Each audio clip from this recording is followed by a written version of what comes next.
A regular meeting of the City Council held in Council Chamber on Thursday, June 27, 2019 at 7:07 p.m. for the purpose of transacting any and all business. Notice of this meeting was posted on June 25th, 2019 at 8:30 a.m. This meeting is being taped and is live on SATV. Please, like the council president, silence your cell phones. All right, well that, I think it's the first time in 3 years I forgot to do it. Absent today is Councilor Fury. All other councilors are present. Councilor Dibble presided. Councilor Madore moved to dispense of the reading of the record of the previous meeting. All those in favor? Opposed? Ayes have it.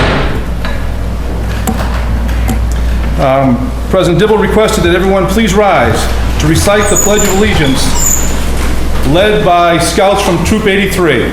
Troop 83?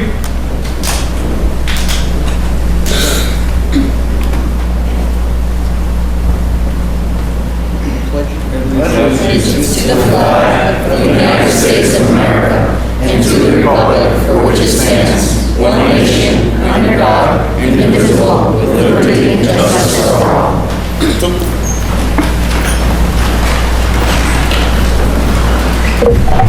We have several scouts here tonight working on different components of at least one merit badge, maybe two.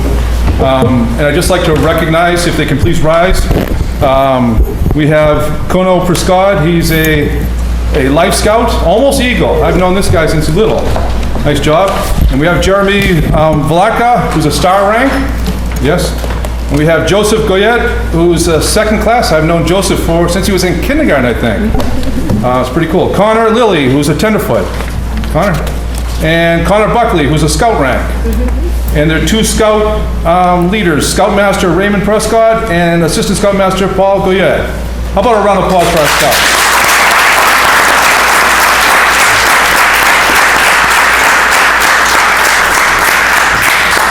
These scouts are some of our future leaders. All three of my sons made Eagle Scout in Troop 83, and I look forward to coming to each and every one of your ceremonies, guys. Thank you for being here tonight. Now pay attention, there'll be a quiz later, okay? I think they need to find a difference of opinion here tonight on some sort of subject and side with one side or the other side as part of their merit badge and describe why they sided with this side versus this side. Okay. Public testimony. We're going to take that up in a minute.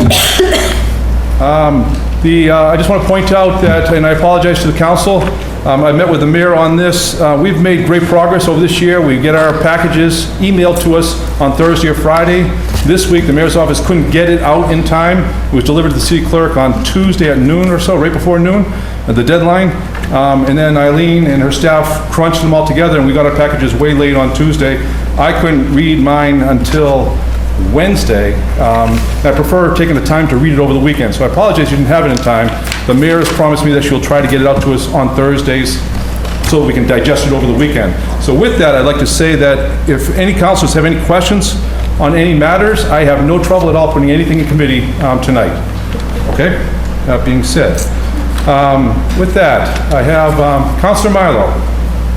Thank you, Mr. President. I move that we go to page 16 to take up committee reports.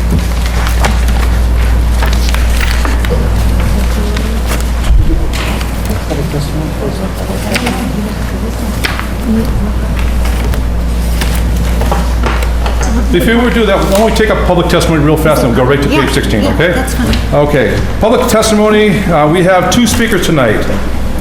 Please state your name and address for the record at the microphone. We need to hear the voice through the system. We can all hear it, but the TV will pick it up on the microphone. So Jeff Cohen, please.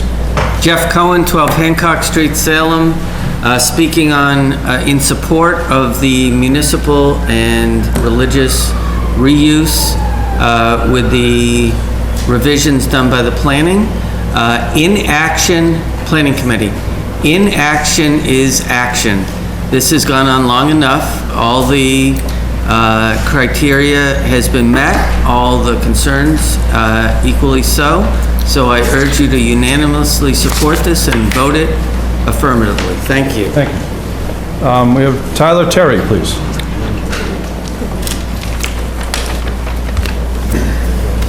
Tyler Terry, 22 School Street. the entrance corridor bike lanes. The Traffic and Parking Commission talked about it a week ago. They said they were going to reach out to the businesses and neighbors that would have been affected. I don't think they did. I called up one of the businesses on North Street and they said they hadn't received any notice. So if you pass it, just make sure that you sign it real early. Surprises are nice, but not this surprise. Just make sure everyone's informed and it's not like the Friday before. Thanks. Thank you. Councilor Milo. Thank you, Mr. President. I now move we go to page 16, committee report. Page 16.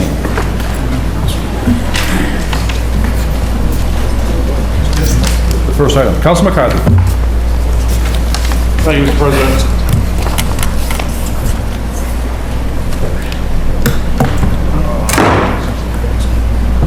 In city council.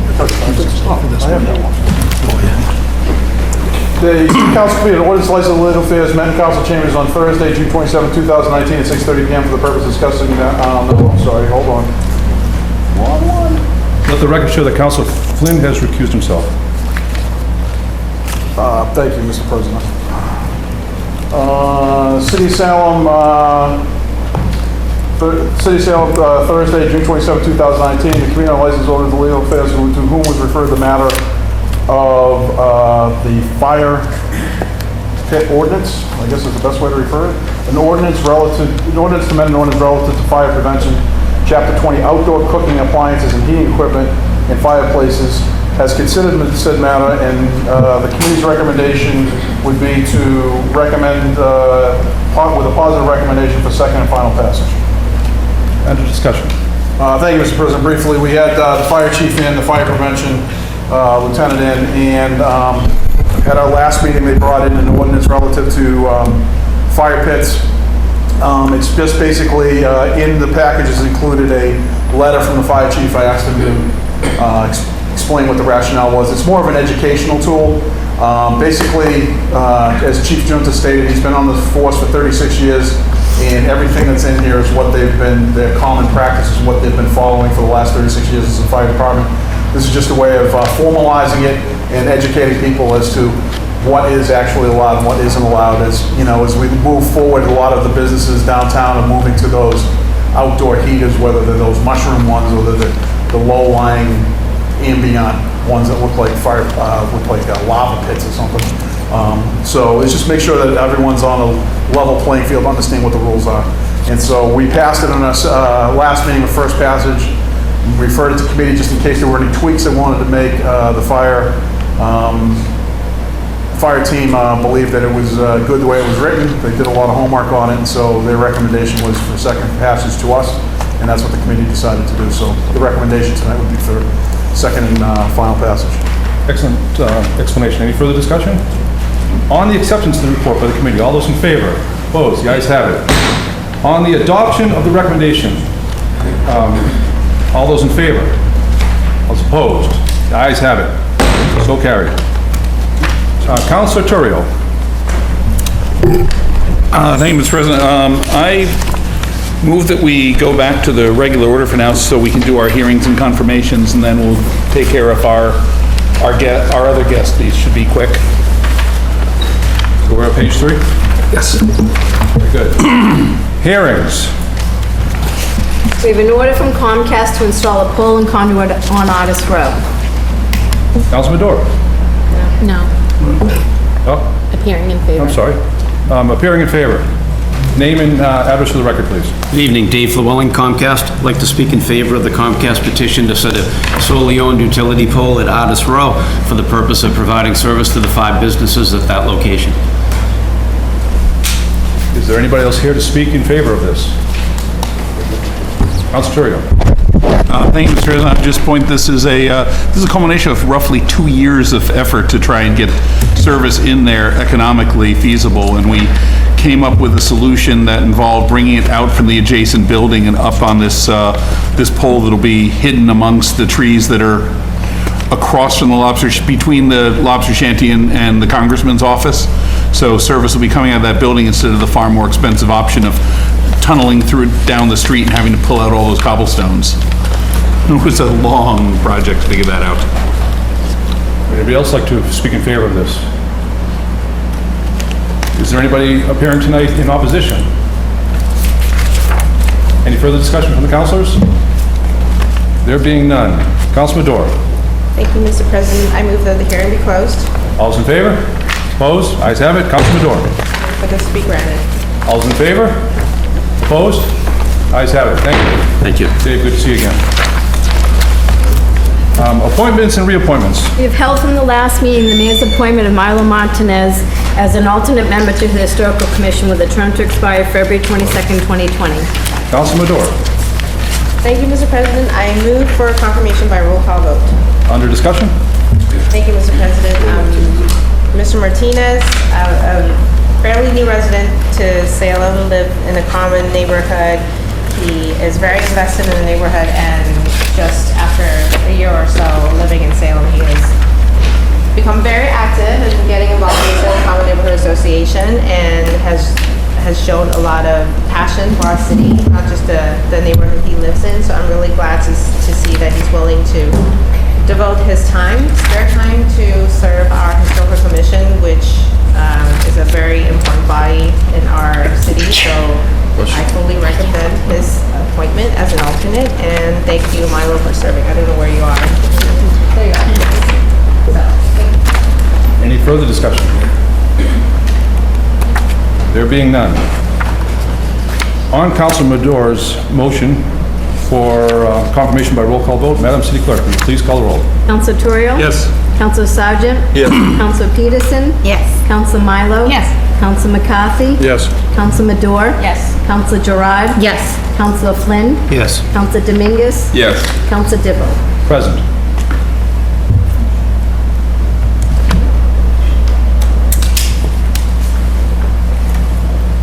On the matter, 10 councilors present, 9 voting affirmative, 1 voting present. The matter carries. Councilor Madore. Thank you, Mr. President. I move to suspend the rules to allow Mr. Martinez to address the council. If he's listening to this. Seeing no objection, Mr. Martinez.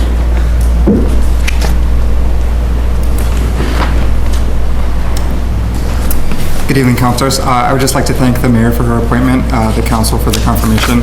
I believe that the city of Salem has a very rich and vibrant architectural history that is very important to the character of the city, and I look forward to serving the city in this capacity to help maintain and preserve that character. Thank you. Thank you.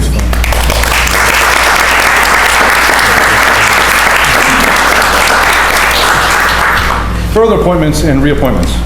We have held from the last meeting the mayor's appointment of V.J. Joyce as a member to the Historical Commission with a term to expire March 1st, 2020. Councilor McCarthy. Thank you, Mr. President. I move for confirmation by roll call vote. Under discussion? Thank you, Mr. President. I've known Mr. Joyce for a little bit of time now. He used to live right down the street from me in my neighborhood.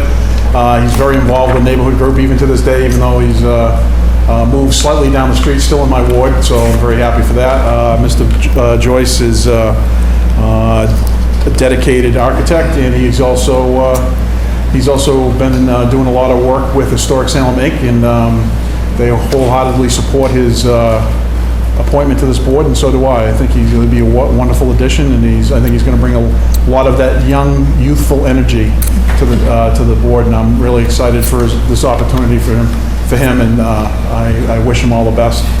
So my recommendation would be for confirmation. Thank you. Thank you. Any further discussion? There being none. Madam City Clerk, will you please call the roll? Councilor Turiel? Yes. Councilor Sargent? Yes. Councilor Peterson? Yes. Councilor Milo? Yes. Councilor McCarthy? Yes. Councilor Madore? Yes. Councilor Gerard? Yes.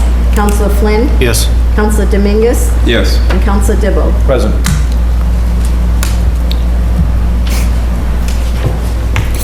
Thank you. On the matter, 10 councilors present, 9 voting in the affirmative, 1 voting present. The matter carries. Councilor McCarthy. Thank you, Mr. President. If there's seeing no objection, I move to waive the rules to allow Mr. Joyce to address the council if he so No chooses. objections. Mr. Joyce.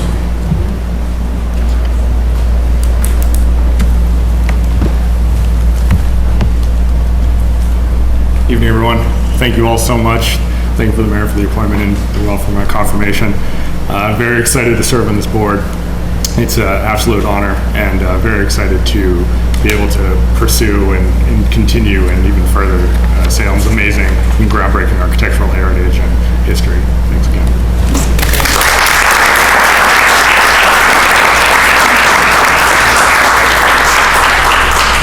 Further appointments and reappointments. We have held from the last meeting the mayor's appointment of Sarah Moore to serve as a member of the City of Salem Board of Health with a term to expire March 23rd, 2020. Council Terrio. Thank you, Mr. President. I move for confirmation by roll call vote. Under discussion. Thank you, Mr. President. I've known Sarah for a number of years. They're neighbors of mine, she and her husband, and their daughter, who likes to use me as a jungle gym, they live just down Leach Street from me. They're a wonderful family. They both work at SSU. The work that Sarah has done on behalf of things like food equity and identifying food deserts and all sorts of work with children with students at SSU and with children in our public schools has been really, really outstanding. She's done a lot of outreach. She does all sorts of work as a volunteer. She helps with the Green Space program. So this is really a passion for her, and I really look forward to having this perspective on the Board of Health. She's probably one of the best people we could have picked in the city to fill this spot. Thank you. Any further discussion? Council Peterson.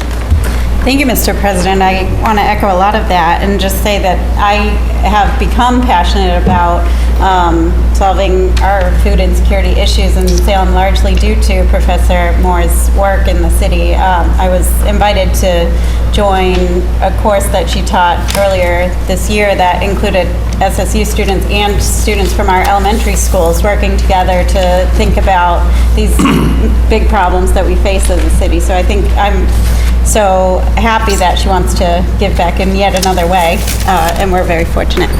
Councilor Gerard. Thank you, Mr. President. I also want to echo these sentiments that we're so fortunate that Dr. Moore wants to serve on the board. Being the council liaison, I know very well the makeup of this board. She's going to be such an asset, and when you look at her resume, I mean, I've known Sarah for a few years, but then when I got a chance to read her resume, I was absolutely blown away, not just by what she's done in the city, but what she's done, all of her research, and so much of it has been focused on the health and wellness of a community, and that's who we need on our Board of Health, because so much that we deal with is not just like what I deal with on the day-to-day basis at the hospital, but it's looking at community health, and this is her focus. So I can't emphasize enough how fantastic this is that she's going to serve the city. Thank you. Any further discussion? There being none. On the motion, Madam City Clerk, will you please call the roll? Council Torrio? Yes. Council Sargent? Yes. Council Peterson? Yes. Council Milo? Yeah. Council McCarthy? Yes. Council Madore? Yes. Council Gerard? Yes. Council Flynn? Yes. Council Dominguez? Yes. Council Dibble? Yes.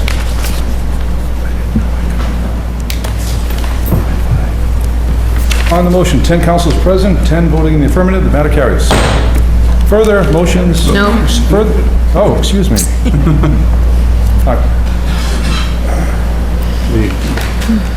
Council Terrio. Thank you, Mr. President. I move to suspend the rules to allow Ms. Moore to address the council should she choose. Seeing no objection, Dr. Moore?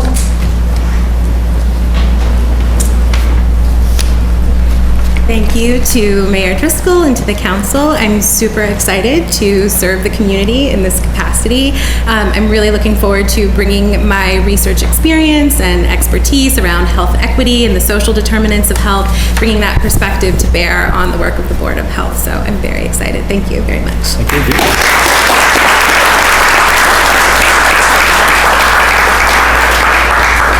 Further appointments and reappointments. We've held from the last meeting the mayor's appointment of Sue Kirby to serve as a member of the City of Salem Housing Authority with a term to expire March 1st, 2020. Councilman Madore. Thank you, Mr. President. I move for confirmation by roll call vote. Under discussion?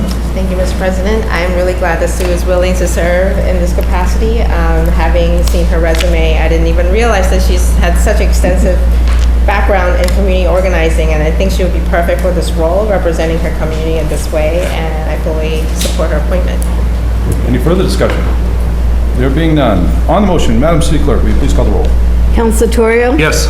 Counselor Sargent? Yes. Counselor Peterson? Yes. Counselor Milo? Yes. Counselor McCarthy? Yes. Counselor Madore? Yes. Counselor Gerard? Yes. Counselor Flynn? Yes. Counselor Dominguez? Yes. Counselor Dibble? Yes.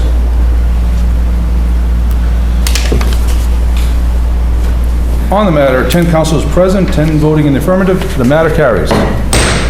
Councilor Madore. Thank you, Mr. President. I move to suspend the rules to allow Ms. Kirby to address the council. Seeing no objection, Ms. Kirby. Thank you so much. Just briefly, I appreciate your support and your vote. I'm looking forward to, I live in Morency Manor, which is senior housing, as many of you know, and I'm really looking forward to representing the tenant's voice on the Salem Housing Authority. I also believe that the residents of Salem Housing Authority's buildings are a rich source of people who are using what we call affordable housing, or one type of affordable housing, and I think we can play a role within the city of making sure that, you know, we have a balance within the city that people are working so hard on. So I'm pledging myself to help organize that voice and bring more tenants into the discussion. Thank you. Thank you.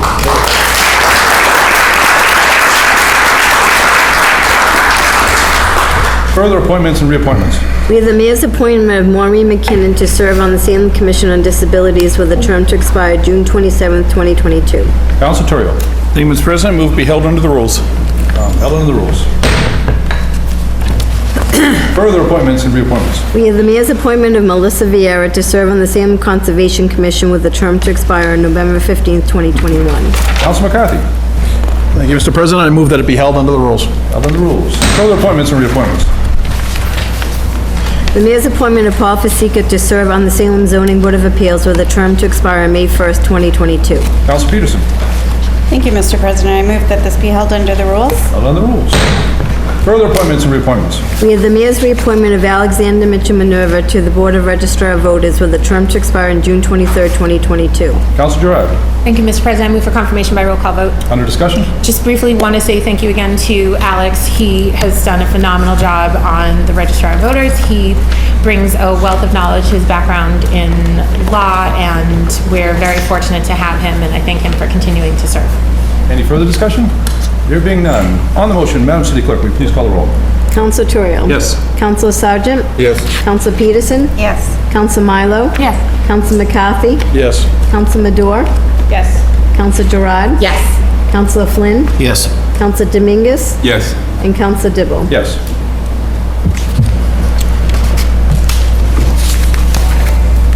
Thank you.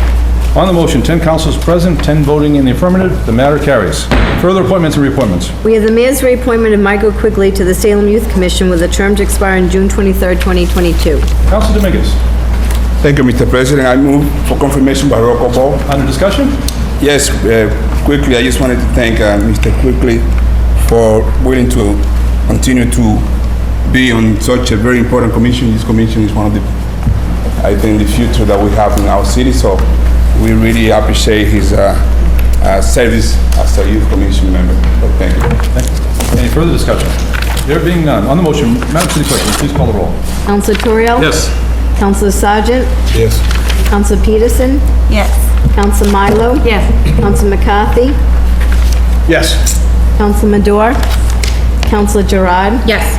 Counselor Flynn. Yes. Counselor Dominguez. Yes. And Counselor Dibble. Yes. On the motion, 10 councilors present, 10 voting in the affirmative. The matter carries. Councilor Dominguez. No. Not here? It's a reappointment. Thank you. Further communications from the mayor. Sorry. Thank you, Mr. President. Councilor Flynn. I move that we go out of order to page 10, if that's all right. Page 10. See no objection. Page 10. Councilor Flynn, motions, orders, and resolutions. Councilor Flynn and Peterson. Who wants to go first? I'll go first. Thank you, Mr. President. City of Salem, in the City Council, June 27, 2019. Resolution. Whereas the Theophilopoulos family, owners of One Way Lumber, after 39 years of serving this community as a business owner, has decided to close their doors in August. The dedication to our community and the residents has been cherished asset to the city of Salem, Massachusetts. Whereas Perry Theophilopoulos grew up in Salem and has been a lifelong resident of Salem. Anastasia Tessiou was born in Greece and lived in Lowell, Mass. Until she met Perry.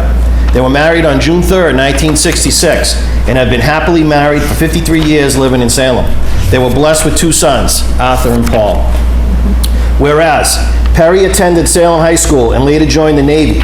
Initially, the submarines having trained on the first nuclear sub, the Nautilus, and later having served the Navy on the largest icebreaker ever commissioned at that time, the USS Glacier, AGB-4, whose service included at least 2 very interesting years at the South Pole.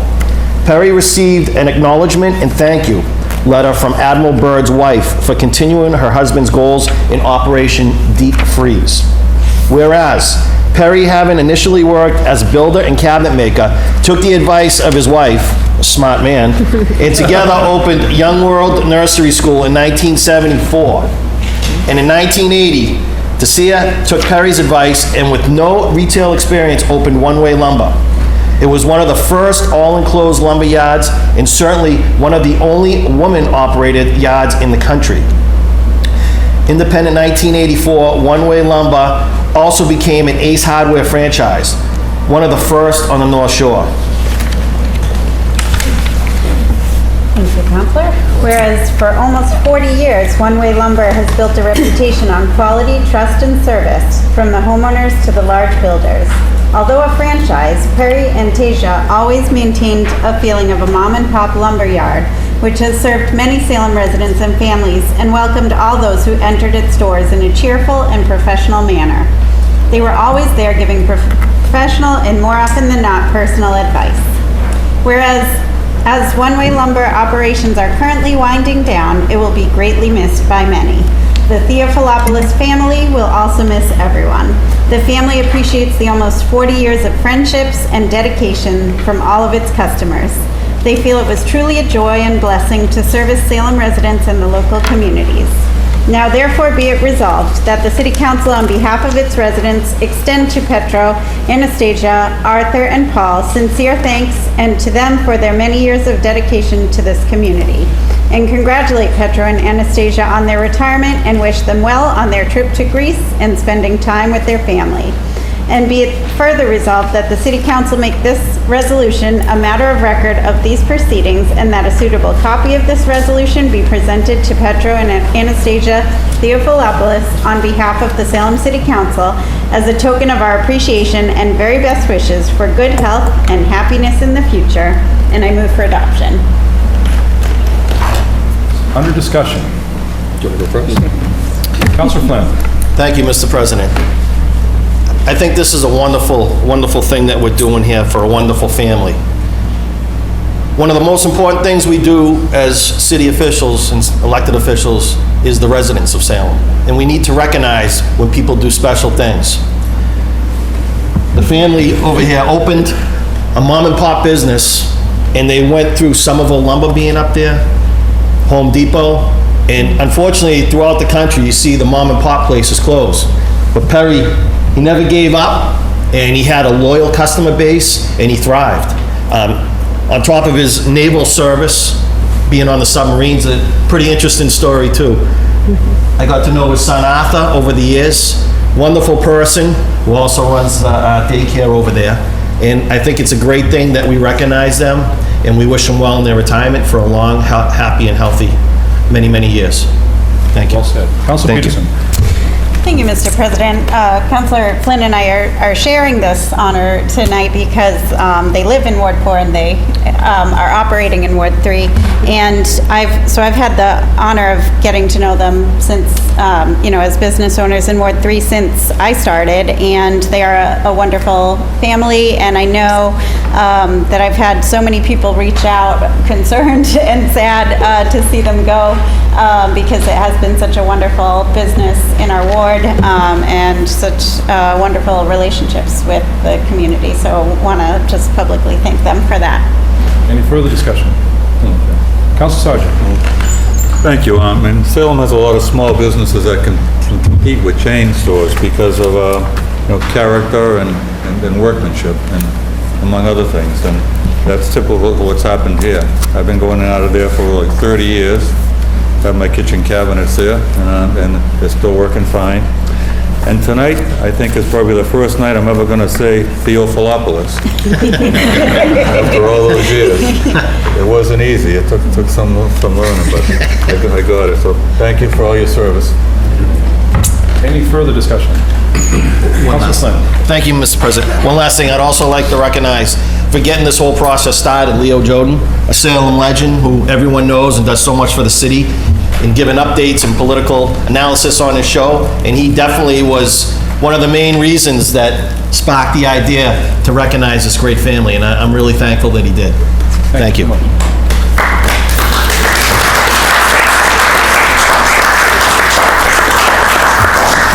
I'd like to simply add my comments really fast. When I walked into the store 35 years ago, Perry would jump up and offer, and his wife would offer assistance no matter what it was. And Arthur and I became friends a while ago, like 25 years ago or something, a long time ago. So congratulations to you all. I'm wondering if we could see a motion to suspend the rules to allow the family to address the council. So moved. So moved. Give no objection. Perry, would you care to join us? Present the resolution to Arthur, thank you. What's that? And present the whole resolution to the whole family. Go present it to him. We'll let the whole family come. Well, this is such an honor for my family. I think they were a little bit surprised that these type of awards were given for years of service, people that have businesses. We had no idea. And it really put a kind of a tear in their eyes, I think, because they really took their business seriously, and every customer that ever came in, they really wanted to serve them with any kind of help that they could give them. Like Steve said, it's almost a, I don't know how you call it, people would just come just to talk, just to get something off their chest, or just to say something, or maybe they had a bad day, and they, for some reason, would get some kind of relief from coming in just to talk to my family. So it's kind of a spiritual, I don't know how you would say it, but it's, I guess, a gift that we all have. I mean, every city councilor here does this when they reach out to their ward, their constituents, and you listen to everybody and you deal with all the issues and all the problems and all the things that go on. And it can be burdensome sometimes, but it's also an uplifting and spiritual kind of emotional thing that we have. And it's wonderful to see that you're all here, that you all recognize my family and all the years that they put their services in over at One Way Lumber and at Young World Academy, which is the business that I'm continuing. And my brother's continuing with the kitchens, and he'll be doing that over there. So we're still involved, and we hope to continue to serve the community. And thank you so much for everything that you've done. And my parents really do appreciate everybody's hard work and efforts. Thank you, Tim. Thank you, Lisa. Thank you, everybody. I think we know most of you here anyway, so thank you so much. Appreciate it. Thank you.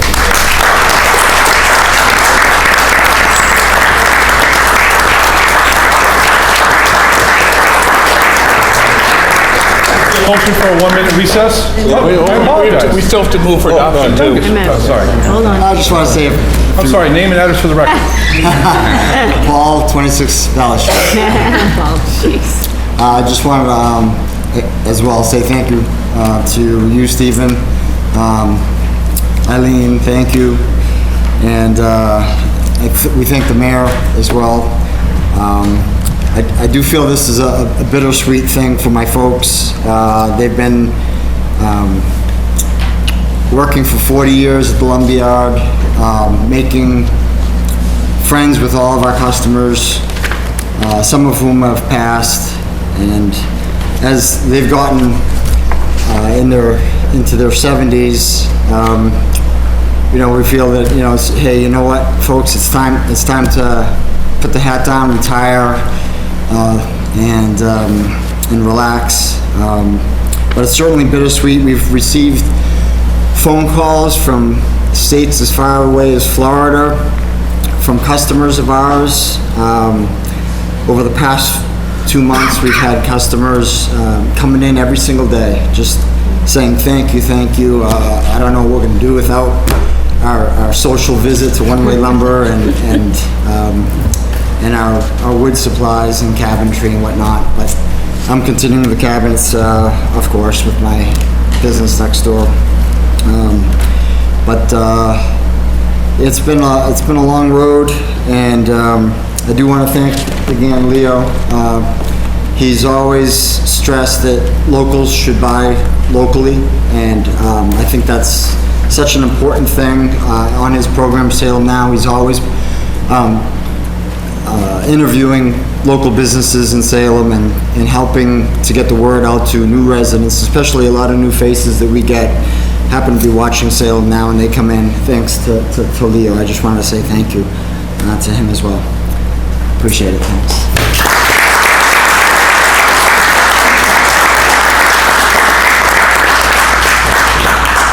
Madam City Clerk, one clarification. Have we voted on this matter yet? Okay. What a way to wrap up and take retirement. I am so thankful, and thank you so much, our ward councilors. Both of them, we're very lucky to have both. Yes, Lisa and Tim, thank you so much. Thank you, everybody. Everybody works hard. Everybody does what they can. We love you all. I just want you to know that. We love you all, and we appreciate everything that you did for us this evening. We didn't expect it. It was a big surprise, and that's about it. Thank you very much. Thank you.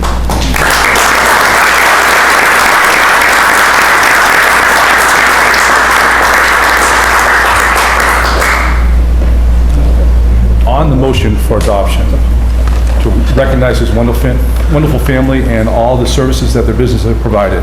All those in favor? Opposed? Ayes have it. Thank you. See a motion for a 1-minute recess? So moved. Thank you. We are recessed for 1 minute, folks.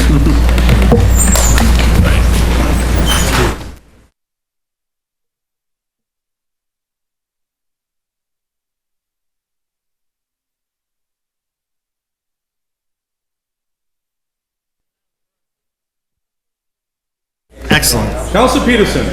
Thank you, Mr. President. I motion that we move out of order to page 18. Page 18.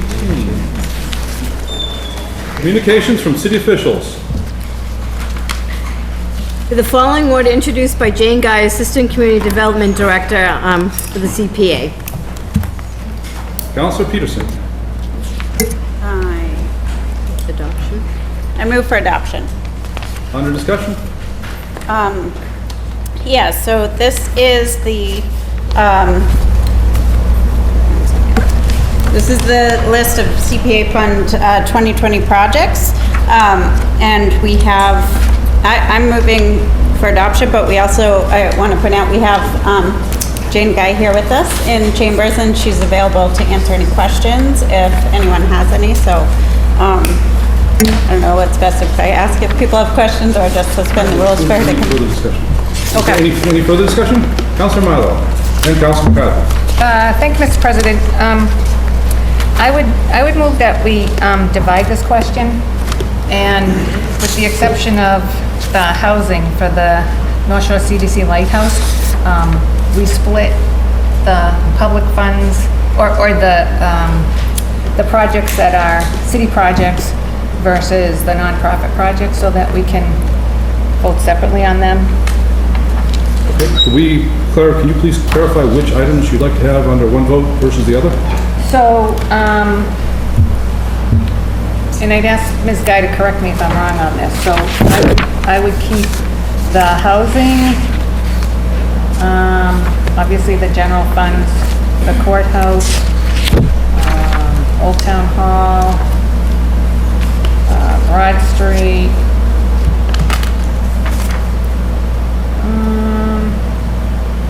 Gallows Park, Forest River, and the Holes Restoration, I think, are those all public?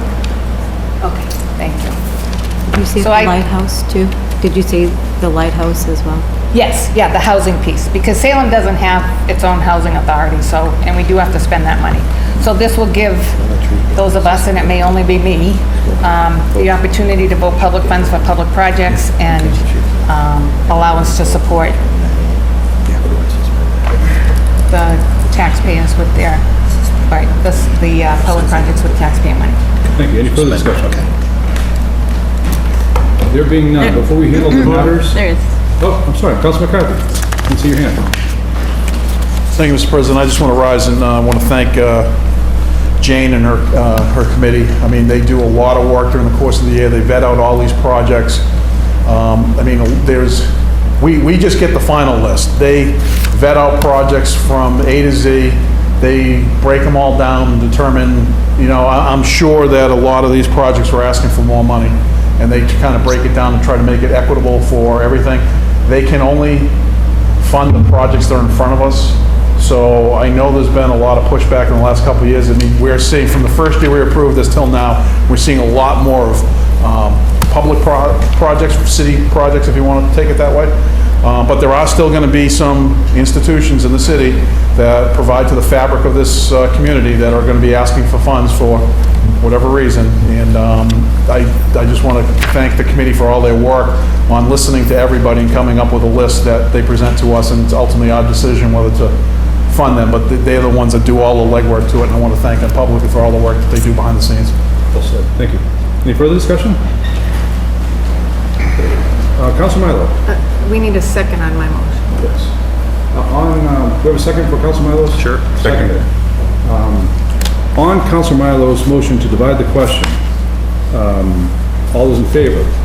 Opposed? Opposed. Oh, I need a show of hands. One more time. On Councilor Milo's motion to divide the question, all those in favor? Opposed? Opposed. 1, 2, 3, 4, 5. 5-5. The matter does not carry. Do I see a motion to allow Jane Guy to speak before the board? So moved. Ms. Guy, good to see you again tonight. Good evening. So for this FY19 funding round, before I start, Chair Bart Hoskins is also here, the chair of the CPCs, if you have any questions for him. But for the FY19 funding round, the CPC reviewed 14 new or carried over applications totaling $1.4 million and requests with only $853,202 available to spend. Of these, the CPC ranked 11 applications high, 2 medium, and 1 low. The CPC is recommending 10 of the high-ranked projects, totaling the $853,202. The 10 projects recommended for funding include 1 community housing project, 6 historic resource projects, and 3 recreational land projects. Hopefully you received a copy of the recommendations report with the cover memo, and the cover memo indicates the actions that the city council may take. And this process starts in each October when we do a public meeting. A report is, a community preservation plan is then put out in about December or January, and then we accept the step 1 applications, which is just to determine whether a project is even eligible, so that applicants don't go through a whole funding application only to find out that it wasn't eligible in the first place.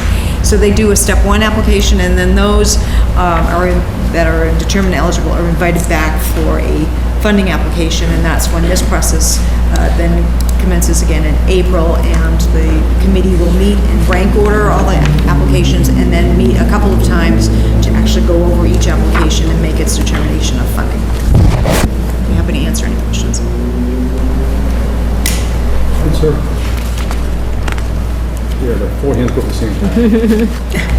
Councilman Dorr first, then Councilman Mingus. Thank you, Mr. President. Through you, Jane. For the Brookhouse home, I understand that they're seeking funds for historic preservation and therefore would need to accept the preservation restriction. Yes. So my question is whether this will prohibit future uses of the property, because right now it's being used for age-restricted housing, and if that somehow in the future turns over, can it continue to be used for housing? Yeah, the preservation restriction is only the preservation of the building. It does not have anything to do with use. Okay, great. Thank you. Councilor Dominguez. Thank you, Mr. President. Thank you, Jane. And I just wanted to, for clarification for the general public, can you go over a little bit of what is the process to qualify to be in one of these projects, to be selected by you? Just quickly, I know we don't have enough time. Yeah, there is a bunch of criteria, but basically the committee wants to make sure that it serves a public purpose. So a building could be historic, but if it's not open to the public in some way or offering some kind of a community benefit, the committee is not going to fund it. There was one instance where there was a property that wanted to fix, I think it was a wall, and they didn't fund it because while it was historic, and it might have been used by the public in some way, it was not open to the public, and so that's one of the things that they consider. There is a large amount of criteria in general that to be able to submit an application, and then there is specific criteria depending on which kind of application you're submitting, whether it's a recreation, historic, housing.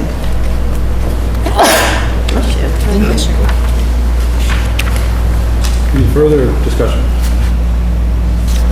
There being none. On the motion for, Councilor Milo. Thank you, Mr. President. I'd just like to say I'm a little I don't have any questions for Ms. Guy. Thank you, Jane. Somewhat disappointed in my colleagues who didn't allow, and I will say, the courtesy of dividing this question. I see some people shaking their heads here. I'm not going to throw the baby out with the bathwater. I know there are some really good, all good city projects here, and I'm not going to vote against something to, again, I'm not going to throw the baby out with the bathwater. I'm not going to vote down city projects because there are nonprofit projects on there. But what I will say is that I do stand steadfast in my philosophy that public money should go to public projects and not to private nonprofits. I'm going to make an exception this year because, again, I wasn't allowed the courtesy to divide the question, so I'll support the whole thing. Any further discussion? Councilor Purdy. Thank you, Mr. President. I want to thank Jane and the work that the CPC does to look at all these applications. I know the council has been fairly strong. Most of us have been fairly strong in our opinions that we do prefer that the CPC favor public projects and city projects. The city has become better in the last few years about applying for CPC resources in order to achieve civic goals. There's a number of those here this year that I think that's a real benefit. And Salem's in a bit of an odd situation in a way compared to a lot of communities that have adopted the CPA because we have so many historic resources throughout the city, and we have so many of these are private organizations that are, private nonprofit organizations that do services for the public and have the burden of preserving and maintaining historic properties everywhere. We've done a number of things with the Seven Gables, for instance. They've been before us several times in the years we've been doing this. And I appreciate that they try to keep those bequests. They look at them with a very a very studious eye, and they don't approve just everything that comes before them. And and I know like the institutions here, the Bowditch House, which is run by Historic Salem, and was a very significant property that was saved and is open to people for public access. The Brookhouse Home, again, a nonprofit that has a historic building and does a vital service to the city. And the Athenaeum, again, a public institution.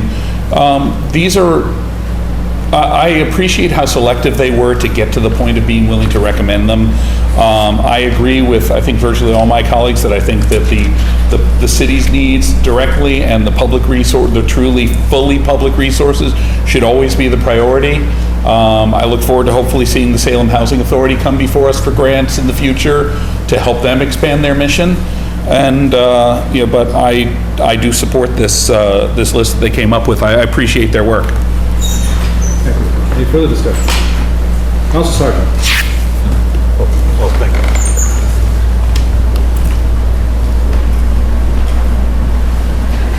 Still recognize Council President Dibble. Thank you, Mr. President. I'd have to echo the comments of the good Ward 5 councilor just now and the at-large Councilor Milo here.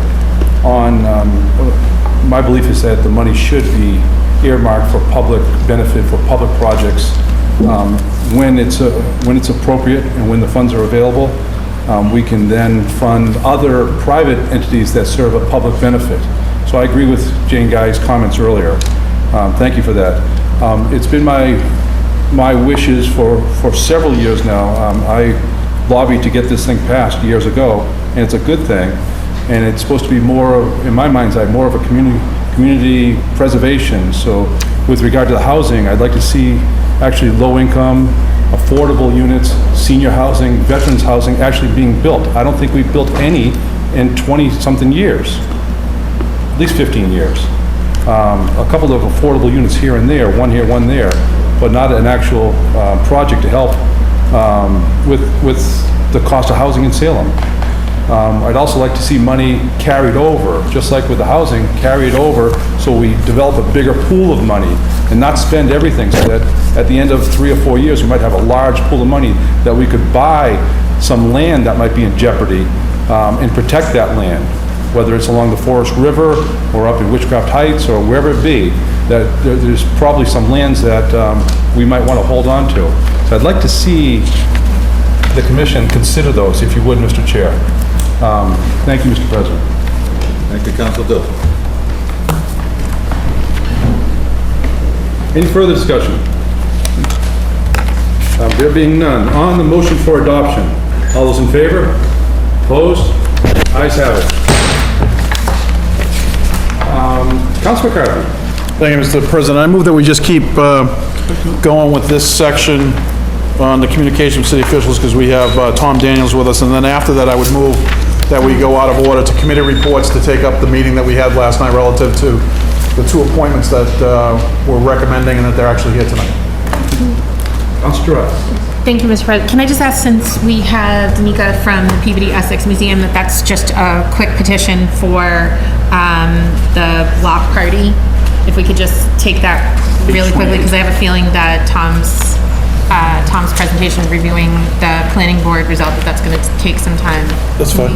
Is that okay?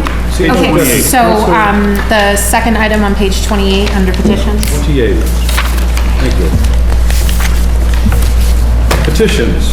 We have a request from the Peabody Essex Museum, 161 Essex Street, to hold a block party on July 27th, 2019, with events from 3 p.m. to 10 p.m. Street to be closed at 121 Essex Street from 12 p.m. through midnight. Councilor Madore. Thank you, Mr. President. I believe this is the same event that is in its 3rd year, and a different, wait, I should have moved for this to be granted. Thank you. Under discussion. Yes, thank you. So this block party has really expanded, not just in size, but also attendance in the last year, and really glad to see this going really well and continue to build on the successes in the past. I think this year the difference is that they are expanding to the Axelrod walkway, and I believe all of you have a layout of the marketplace and the stage and the food vendors as well.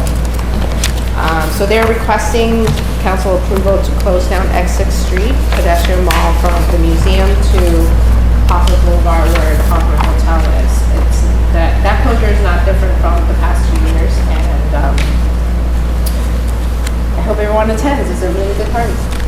And then you guys here to answer any questions if anyone has any. Any further discussion? There being none. On the motion that it be granted, all those in favor? Opposed? Ayes have it. So will of the body, where do we go next? Whatever Councilor McCarthy said. Councilor McCarthy. Thank you, Mr. President. Tom's may take a little longer. Can we take committee reports, specifically the report from Councilor Flynn relative to the appointments to the Tree Commission? What page Bottom is of that page 16. 16. Last item.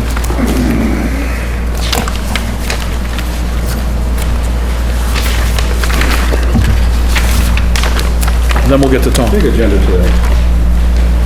Okay, committee reports. Going to Councilor Flynn. Thank you, Mr. President.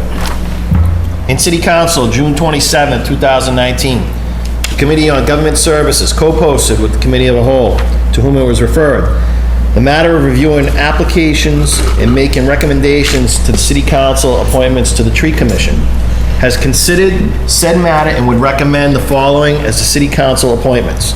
Number 1, Curtis Dragon as the licensed landscape architect or certified arborist. Number 2, David Rowan as the full member of the general public. And number 3, Joshua Armistead as the alternate member of the general public. And all 3 be confirmed by a roll call vote. On the acceptance of the report, all those in favor? Opposed? The ayes have it. On the adoption of the recommendation, under discussion, Councilor Flynn. Yes, thank you, Mr. President. We had a long meeting on this last night. We discussed with the applicants that were here, there's certain positions that have to be filled by certain experiences. Mr. Dragon being the only one that we had that applied as a certified arborist. It made sense for him to fill that job. He's still interested. The cutoff was back in March, and this is the position he wanted, and we thought that was great for him. Same with David Rowan and Josh Armistead as the general public. Tonight, David Rowan, I'm not sure if he didn't get the email from the city clerk to be able to make it tonight, since we just did this last night, but I'd like to suspend Rule 29A so we can have a roll call vote to appoint all 3, if possible. They're all very, very qualified, very eager, and I think they'd all be great additions to this commission, and we fully support that. Any further discussion? On the motion to suspend the rules to allow a vote to take place tonight, all those in favor? Opposed? Ayes have it. On the adoption of the recommendation, all those in favor? Oh, sorry. Roll call. On the adoption of the recommendation, Madam City Clerk, will you please call the roll? Counselor Torrio? Yes. Counselor Sargent? Yes. Counselor Peterson? Yes. Counselor Milo? Yes. Counselor McCarthy? Yes. Counselor Madore? Yes. Counselor Gerard? Yes. Counselor Flynn? Yes. Counselor Dominguez? Yes. And Counselor Dibble. Yes.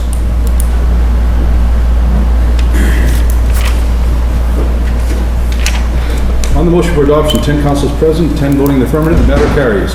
Councilor Flynn. Yes, I'd like a suspension of the rules, so Mr. Dragon or Mr. Armistead can address the council if they may choose to do so. Seeing no objection, gentlemen? Got a tag team, both of you. Race to the podium.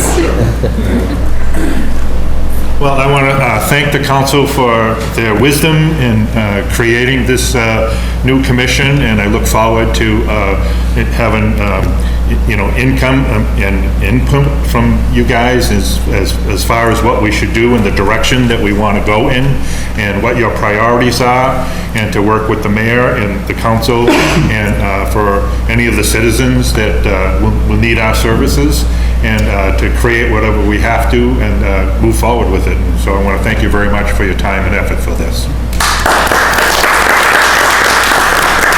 I'd just like to echo Mr. Curtis's I'm sorry, name and address for the record? Oh, sorry, Josh Aaron, Sam 78 Washington Square. I'd like to echo his statements so far, as well as express our excitement to be able to serve our community and be stewards for Salem's natural resources, our trees, and the beauty of Salem itself. So thank you. Thank you.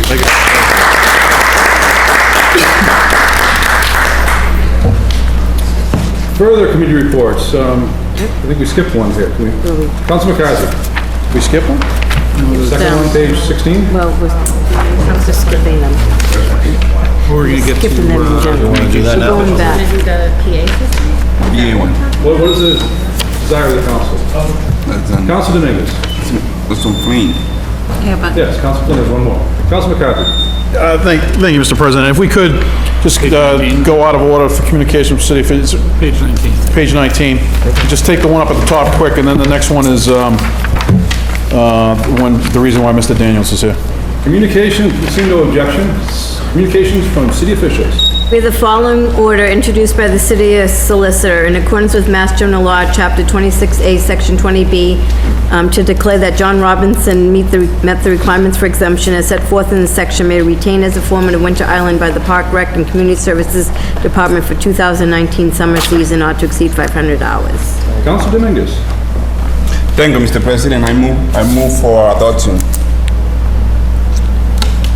Under discussion? As quickly, this is straightforward. We already see that Mr. Is willing to continue, and he's been doing a good job, so we just wanted to contemplate it. Thank you. Any further discussion? There being none, on the motion for adoption, all those in favor? Opposed? The ayes have it. Further communications from city officials. We have a communication from the planning board submitting their recommendation relative to a zoning ordinance amendment for municipal and religious reuse special permit.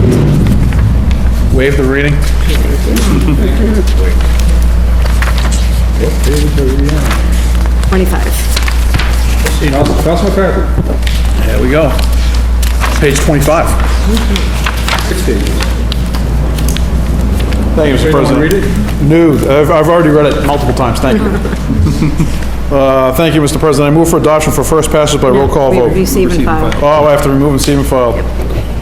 I first move to receive and file this document. On the motion to have the document received and filed, all those in favor? Opposed? The ayes have it. Council McCarthy. Thank you, Mr. President. I further move for adoption for first passage by roll call vote.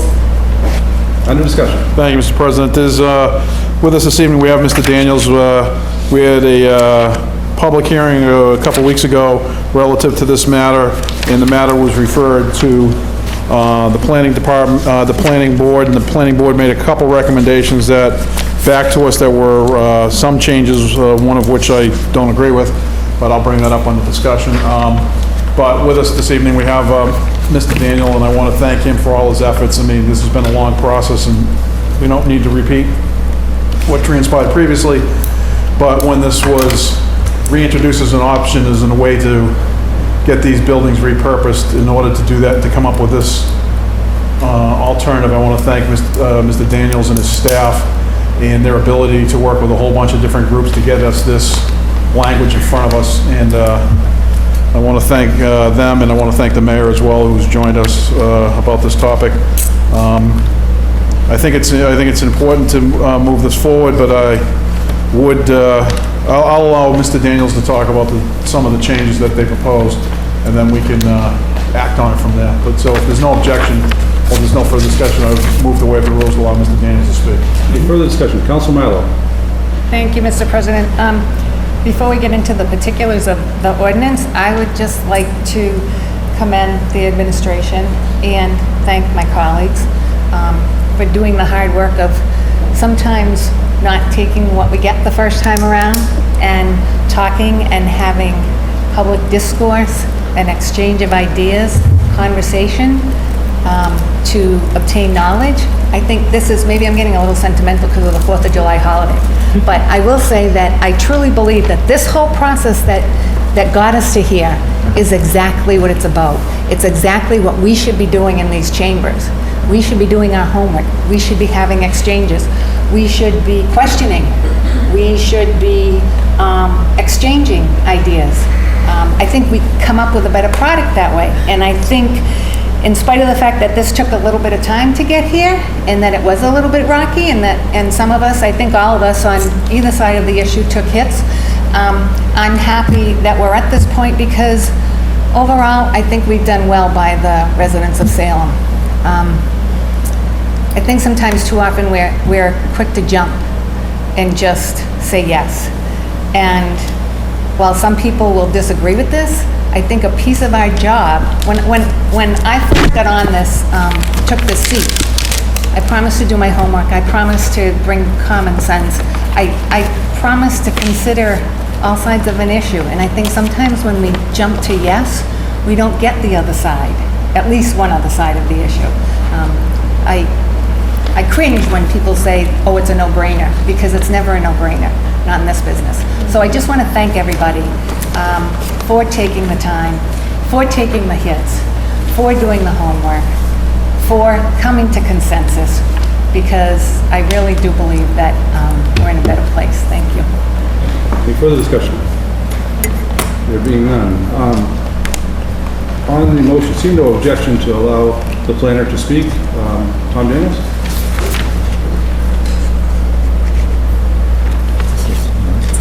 Thank you, Mr. President. Just really briefly, after the joint public hearing, I think one of the questions that had come up from Councilor Sargent was about the word currently, and so we went back and looked and struck that, and the planning board, we communicated that to the planning board, and they're forwarding as part of their recommendation, striking the word currently throughout.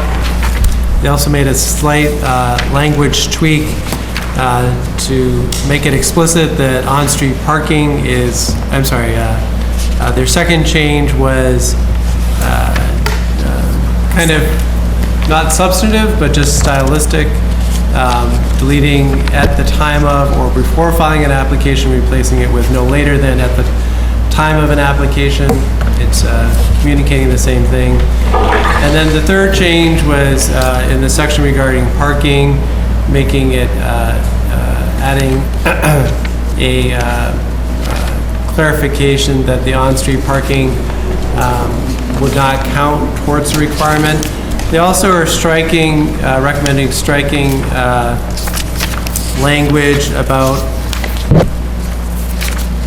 the properties that are permitted under the special permit will not be eligible for resident parking permits to fulfill these requirements. That's something that's not consistent with what we put forth, and I think, going back to the prior ordinance as well as this, we had advanced that residents who were properties that were permitted under the special permit, that residents there would not be able to participate in the resident parking program.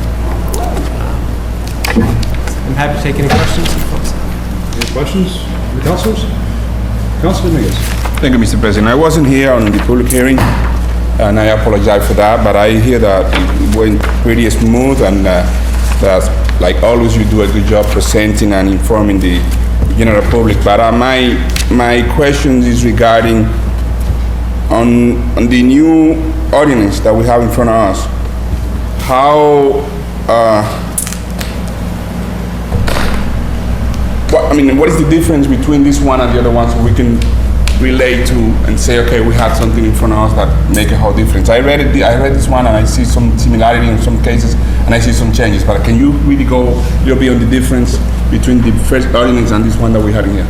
Sure, I'd be happy to. Through you, Mr. President. So, one of the first things that's significantly different is that the prior ordinance was an overlay across the whole city. This is a special permit that's allowed in certain zoning districts and residential zoning districts. And so we're adding a use to the use table where through a special permit process, these properties could advance. I think a second important thing to distinguish, and this was important to clarify with members of the community, is that the special permit applies only to buildings, does not apply to the lots. And then the third thing, we're always grappling with what would the role of the Historical Commission be, or the Design Review Board, when it's outside of jurisdiction. So we've defined in here that the standard of review, or what the role of the Historical Commission, the Design Review Board, is looking at conformance to the Secretary of the Interior standards, and that the planning board cannot act on a special permit until they receive confirmation from the Historical Commission and Design Review Board that the application conforms to the Secretary's standards. Thank you. Any further discussion? Councilor McCarthy. Thank you, Mr. President. Through you to Tom. So on section 611.8, parking and loading, the language added on, that's highlighted in blue, on-street parking shall not count towards this requirement. Is that consistent through our zoning? Is that why they added that? Through you, Mr. President, it's really, that is, on-street parking never counts towards, so it's kind of redundant, but there's Okay, no I have no harm in problem with it as long as it's consistent.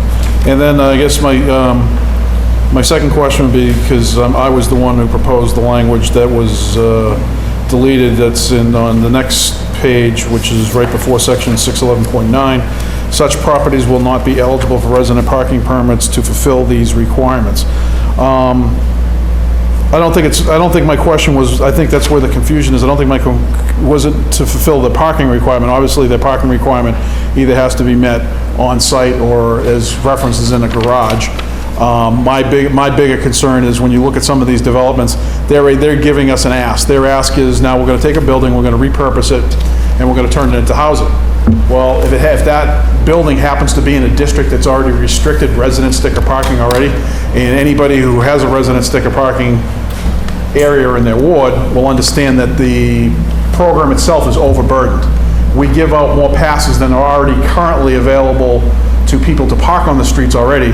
And now if someone's asking for the ask is to take a building and repurpose it and redevelop it and add more housing, then my response would be that they should either be meeting their parking requirement on their own property, or in some cases, they may have to buy spots in the garage, which isn't my favorite solution, or they can park in an area that's not restricted resident sticker parking. If it's a public street and it's not restricted, they're more than happy to park at a meter after 6 o'clock and then move it in the morning when they go to work or whatever it is, or if they happen to be in a residential area that doesn't have restrictions. But in those streets that are restricted, we're already tight, in some of these buildings are in very tight neighborhoods that, in my opinion, it will be overburdensome to the area to allow for how many more units than to be part of the residential parking program, because those buildings existed without being part of the program. The program was developed, and now you're asking to put potentially a large influx of cars into that. And I'm not adverse to the housing aspect of it. I think it's a great repurposing of the buildings. That was my intent, so I'll be moving to put that language back. So. Is that a motion, Councilor? Yes. Would you like to frame a motion? Seconded. Councilor Sargent. Just as a matter of point, just before we go forward, I'd like to make a motion to put it in committee to discuss some of these things, just to have that on the floor. Thank you. All right, we have two motions on the floor. Madam City Clerk, what is the proper order for these two motions that are presented here? Which comes first? The last motion. Your motion? Thanks. We have a motion by Council Sargent to put If this it's into committee seconded. for, is there a second on this? Seconded by Council Flynn. All those in favor of putting, on Councilor Sargent's motion to put this into committee for further discussion? All those in favor? All those opposed? Opposed. The matter carries. Goes to committee. How did that carry? How many? What was the count? Sorry, would you all please raise your hands fully? Let me see what it looks like. Oh, sorry. On Councilor Sargent's motion to have the matter referred to committee for further discussion, all those in favor? 1, 2, 3, 4, 5. All those opposed? Opposed. 1, 2, 3, 4, 5. The matter does not carry. Thank you. Councilor Milo. Thank you. Mr. President, just a point of process here. These are not roll call votes. They're hand votes. People raise their hand. You call the vote one way or the other. It's not a question of 5 and 5 and who voted and who didn't vote. And I would ask that we honor that, because if we don't, then everything becomes a roll call vote, and we're here all night. So just a point of process. as we go forward. I appreciate that, Councilor Milo, but it was my error in counting. Mentally, I counted, and you have to count fast. I counted 5 hands and 4 hands. I didn't see all the hands, so that's why we retook it. So there was no roll call at all being taken. It was simply, I had 9 votes in my head, but there's 10 councilors here. So we retook it, and I missed somebody's hand when I counted fast. So 5-5, matter does not carry. We have a motion by the Ward 1 Council, Councilor McCarthy, to re-enter the language. I think, actually, Councilor McCarthy, could you restate your motion, please? Or are you looking to have this wording restated back into on page 25? Thank you, Mr. President. So throughout the document that was sent back to us from the planning board, they made a few changes that Tom Daniels has pointed out to us. And so my recommendation would be to accept the changes that the planning board made, basically the 2 minor ones, and then my recommendation would be to add the language back in section 611.8. It's on page 25 in our packets, and it's the strike through, such properties shall not be eligible for resident parking permits to fulfill these requirements. Thank you. On Councilor McCarthy's motion to re-add the wording, such properties will not be eligible for resident parking permits to fulfill these requirements. All those in favor? Is there further discussion? Sure you can. Well, under discussion. Councilor Madore. Thank you, Mr. President. I just want to say that I'm not in favor of adding this prohibition for residents to get resident parking stickers because... Councilor Madore, I'm going to entertain one specific change at a time. Right now, we're on page 25 with the one item that we're starting with. It's the motion. Excuse me? It's the counselor, it's Ward 1 counselor's motion to restore this. Yes, such properties will, that line. Okay, you're speaking to that one. Thank you. Yes. So I disagree with restoring this because if in the future, because we are creating inequality before the law, and I think that if we make any changes to resident sticker parking program where we possibly add to the supply of on-street parking, that these residents would be shut out just because we decided that this building, and specifically the Boys and Girls Club building, that we decided there's not enough room on that property to create more parking, and therefore they get to shut out, but we're not considering the unintended consequences of doing this now. So I'm not in favor of restoring this. And looking at the changes that the planning board suggested, saying on-street parking shall not count towards this requirement, I think that covers the fact that a developer could use on-street parking requirements to fulfill the parking requirement. So I think since resident sticker parking program is only available on-street in that area, I think that change would address the Ward 1 councilor's concerns. Thank you. Thank you. Councilor Dorado. Thank you, Mr. President. I also agree with the Ward 2 counselor. I think that, as I think in the original discussion that we had on the previous ordinance, that it's discrimination. It's saying you're a house and you have parking permit, you're a house, you have a parking permit, but I don't like you. I don't like the shape of your house. I don't like how many people are going to be in your house, so no parking permit for you. You can't do that. We shouldn't be doing that. And as the Ward 2 counselor pointed out, that we're redoing the parking permit program. So there is plenty of opportunity for us to address this. And I understand what the Ward 1 counselor is saying. I understand that, and I get it, that they're, in his ward, I think he and probably the Ward 2 counselor have probably the most permitted parking in the city. So I get it, that they hear from their constituents the most about this issue. But I just want to make sure that we're not discriminating against people because of where they choose to live. We shouldn't be doing that. Thank you. Thank you. Councilor Torrio. Thank you, Mr. President. Through you. The issue, I guess, in this particular property is if it was across the street from where it would be in the B5 and under a completely different set of rules. In fact, this wouldn't even apply to it because this would be a use allowed by right in the B5. So, but right across the street, there's a completely different set of rules as to what is and is not eligible for parking and how parking shall be done.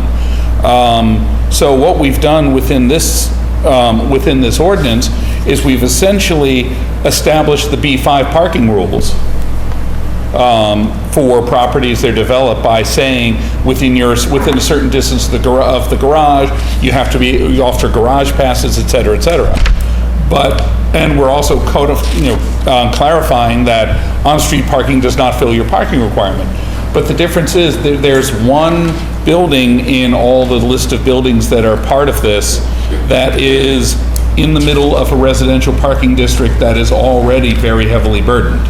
And to put what will be under construction, approximately 30 units in the middle of a neighborhood that's already really congested with resident parking issues, to put that additional load in the neighborhood is not a positive for the neighborhood. So that's where my concern, that's why I support this, I'm also, like the Ward 1 and Ward 2 councilors, I represent a ward that has fairly high density, a lot of multifamily buildings, a lot of parking congestion, and a lot of resident parking issues. And we have that kind of burden to deal with as well. And resident parking is something we take into account when projects come around in our, in Ward 5 as well. So it's just something I'm sensitive to, it seeing that neighborhood and seeing what the issues are there, and with the proximity that they have to the garage, and with the likelihood that there will be, with that project, that there's a reasonable likelihood, and part of why we didn't get any objection from the CDC, who's the designated developer, or from the planning department on this, was that it is anticipated this project will probably be lower in car ownership than many. But to do this, if we put this back in, it does provide some protection for the people surrounding it who are already heavily burdened by resident parking and just the lack of spaces. Councilor McCarthy. No, thank you, Mr. President. I am in no way trying to discriminate against anybody. If the developer of this property so chooses to provide their space on site, that's their choice, whether they want to demo part of a building, whether they want to take their parking that they use for masses and whatnot and designate that towards the residents that will be living in this building, so be it. Or if they decide to choose the route to park in the garage. My issue is, any of those options are great for the people who live there, but that are going to move into that building. But the people who already currently live there, they're used to the system the way it is. And now you're going to add to the system. And if XYZ person who's in this new development has a pass to the garage and also applies for resident sticker parking, now they have two options. The person who already lives there only has one, or pay for the garage. But if the person who's moving into the building has got a pass for the garage and has a resident sticker, and out of convenience decides to park on Union Street or Hawthorne Boulevard because it's closer to their front door, on that instant there's one spot, now they force someone who would typically park there to go looking for a spot, and if they can't find one, then they have to go to the garage and pay, which they currently don't have to do. So it's very complicated. I'm not trying to discriminate against anybody, but the ask is, we're asking to redevelop a building that isn't allowed to be developed into housing. We're going to turn it into housing, and we're going to create density, which is, I'm okay with, because it's a repurposing an older building. But my problem is with the surrounding neighbors in a very tight neighborhood and providing with a system that's already overburdened. I could bring in the stats if you wanted to, but I don't need to, because I can tell you, we give out way more passes and guest passes than there are actual spots in the whole zone. So all you're going to do is you're going to keep pushing people into the zone. And that's my concern. My concern isn't about the housing. My concern is I call it the marshmallow effect. You add to it, you squeeze it, it comes out someplace else. So, but now we're adding cars, so those cars are going to have to go someplace. I would be happy if they decided to come up with a solution that kept all their cars on site. And if they wanted to park in the non-restricted zone, You could park on Hawthorne Boulevard after the meters. You could park on Derby Street in certain sections that are unmetered, and unzoned. But when you get into the resident, or they could park, and I don't want to burden the Ward 2 council, or they could park around the common, specifically to the development I'm talking about. But in no way am I trying to discriminate. All I'm trying to do is, there's a system that is broken at best now, and we're looking to add to a broken at best system at the expense of the people that are working in the system that's broken. So we can sit here and try to fix the system. We've been trying to do that for years, and I give the Parking and Traffic Commission a lot of credit. They've come up with a lot of good ideas, and I've heard some of them. I'm encouraged by some of them, but for right now, we can always, if there was some way to create more parking and make it so it was more quote-unquote equitable, I'd be in favor of that, but for right now, I'm supporting putting the language back, because that's the way it was previously. Thank you. Thank you, President. Councilor Sargent. Thank you, Mr. President.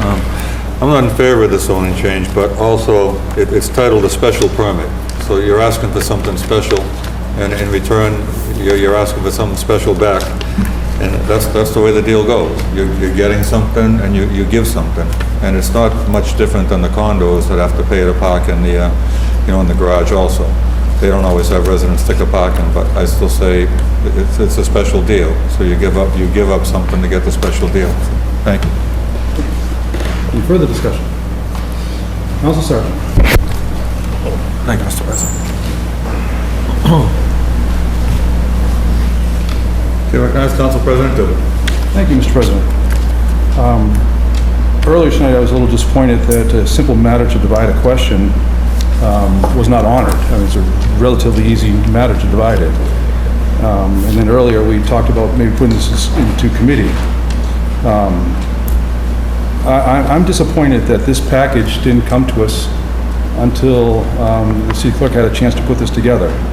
I had wished that the opinion and the comments from the planning board and these changes from the city planner had been emailed to us as requested on each and every city council meeting back on Thursday and Friday, so we could digest and read it over the weekend. The sheer volume of this caused the city clerk to work a little bit later on Tuesday to get the package together. Was not ready when I was here, and I came in on Wednesday morning and picked it up. Really busy day at work yesterday and meetings last night. I haven't, and it sounds crazy, I haven't had a chance to read this because I try to do all my readings on the weekend. I read half of these 38 pages that are here before us tonight, but I thought this one matter would go back to committee and we have a discussion about this. I'm disappointed to hear that we're not sending it back to committee. I agree with the Ward 1 councilor's comments here on the parking. That's an important change to put back in, if we're going to put it back in. The good Ward 1 councilor had an excellent committee meeting on this. We had one committee meeting on this. We've had other meetings on the previous draft of this ordinance, but on this one ordinance, we had one committee meeting where we asked for our zoning experts to be present, of which we had our excellent city planner present who drafted this ordinance, was the only one that showed up. So the zoning board of appeals chair was not there, the planning board chair was not there, and our building inspector, who actually enforces, he's the zoning enforcement officer, he couldn't make the meeting either. So truly our zoning experts that are supposed to protect the city on zoning weren't even at the meeting. And I was hoping that this meeting would, that the matter would go back to committee so that our zoning experts could be there and we could discuss what the city planner had come up with and what the planning board had come up with before our zoning experts. That's really too bad that this is not happening. I would think that zoning changes should be discussed as with the council as a round table with our zoning experts so we can hammer out and make changes like the good Ward 1 councilor is trying to make here tonight. But he's not getting support from a few of his fellow councilors. We have a different of opinion, and that's fine. It's good to have different opinions. But it's almost inappropriate that we're at this point where we just got this document yesterday with these changes and with the planning board comments yesterday, and we're being asked to pass something tonight that is permanent. Zoning is permanent. I only wish I had a chance to read this. I wish that this was sent to me over the weekend as we've requested at the beginning of this year. I'm disappointed that it wasn't. It's a key thing. Zoning's permanent. So where does that leave us, Mr. President? I'm lost in terms of what to do. Not having even read the document, which I've read, like the Ward 1 counselor said, I've read this countless times, but I have not read the planning board's recommendations or the city planner's recent changes to this document to make sure that we're on firm ground. And I like the Ward 1 counselor's comments to add these, that one sentence back in. I thought that was a reasonable request, but it looks like even that's not going forward tonight. So in my disappointment, for the record, I'm going to say, if this matter goes forward here tonight, I'm going to be voting present. Okay? Because I don't know, basically it's been unfair that we got this document yesterday and we're being asked to vote on it tonight. Okay? Thank you. I mean the document with changes. The document itself I've read probably 24 times now. Okay? In fairness, the city planner has done a good job on this, but getting this to us at the 11th hour, the day before, and being asked to vote on something that's permanent is not really fair to this board. Okay, so I'll be voting present tonight. Unless we put it to committee where we can have a discussion, including the Ward 1 councilors, any other changes, and make something happen. I yield to the mayor if there's no objection. Objection, being none? Can I'd ask to first, or did you have anything? So, Chair recognizes Councilor Torrio. thank you, Mr. President. Through you, the planning board we weren't going to get this on Thursday night when most submissions do come in now, and I applaud that the mayor has made an effort to get many of our submissions in the Thursday before a meeting. I think that's been great and it has helped. The planning board met on this last Thursday night after we had the public hearing on Monday. So they had to get that, they had to arrive at their decision and their recommendations. Then those had to be written up and prepared and submitted in time for the deadline on Tuesday. So that wasn't something that was going to get to us early. And they made minimal changes. They made 2 changes that we requested as a body during the public hearing. They struck a word that the at-large counselor had, actually that right now the council president had requested. They did that. They added one bit of language to clarify some information about parking that's already there, but they wanted to make sure it was clear. And then they removed one piece that the Ward 1 counselor and I had asked to be put into the prior version of the ordinance and was carried over into this version of the ordinance. And now my colleague has moved to reinsert it. Basically, other than reading their opinion and making 2 changes that we asked for as a body, this is what we met on last Monday. We had a lengthy discussion. We had a roundtable discussion with the planning board and with the public, and with our in-house expertise with Mr. Daniel, who, was with us for hours and carried over information, clarification from the prior version of it. So, I mean, I will, yield to allow the mayor to discuss this, but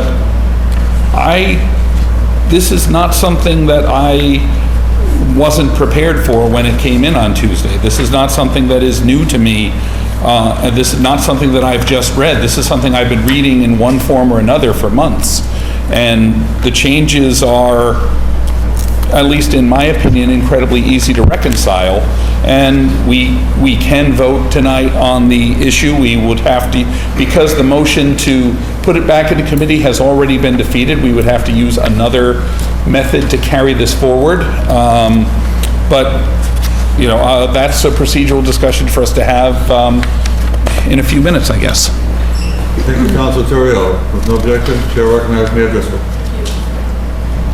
Thanks for the opportunity. I was actually here to talk about bike lanes, but I think maybe we could have a little bit of a dialogue on this being a document that requires 2 passages. So this evening, before folks get boxed in, with either voting present or there's only 10 of you here, and if it needs 8 votes to pass as an ordinance, and remember, if it doesn't pass, we go all the way back to square one with another filing.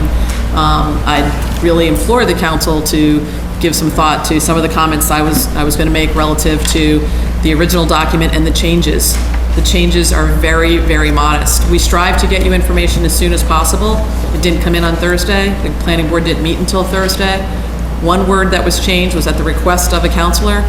The other section that was changed by the planning board is something that we're putting back to make it closer to what was in the original. So these aren't vast changes. My suggestion would be that we allow for first passage, and if there are questions or concerns, there's time between now and July.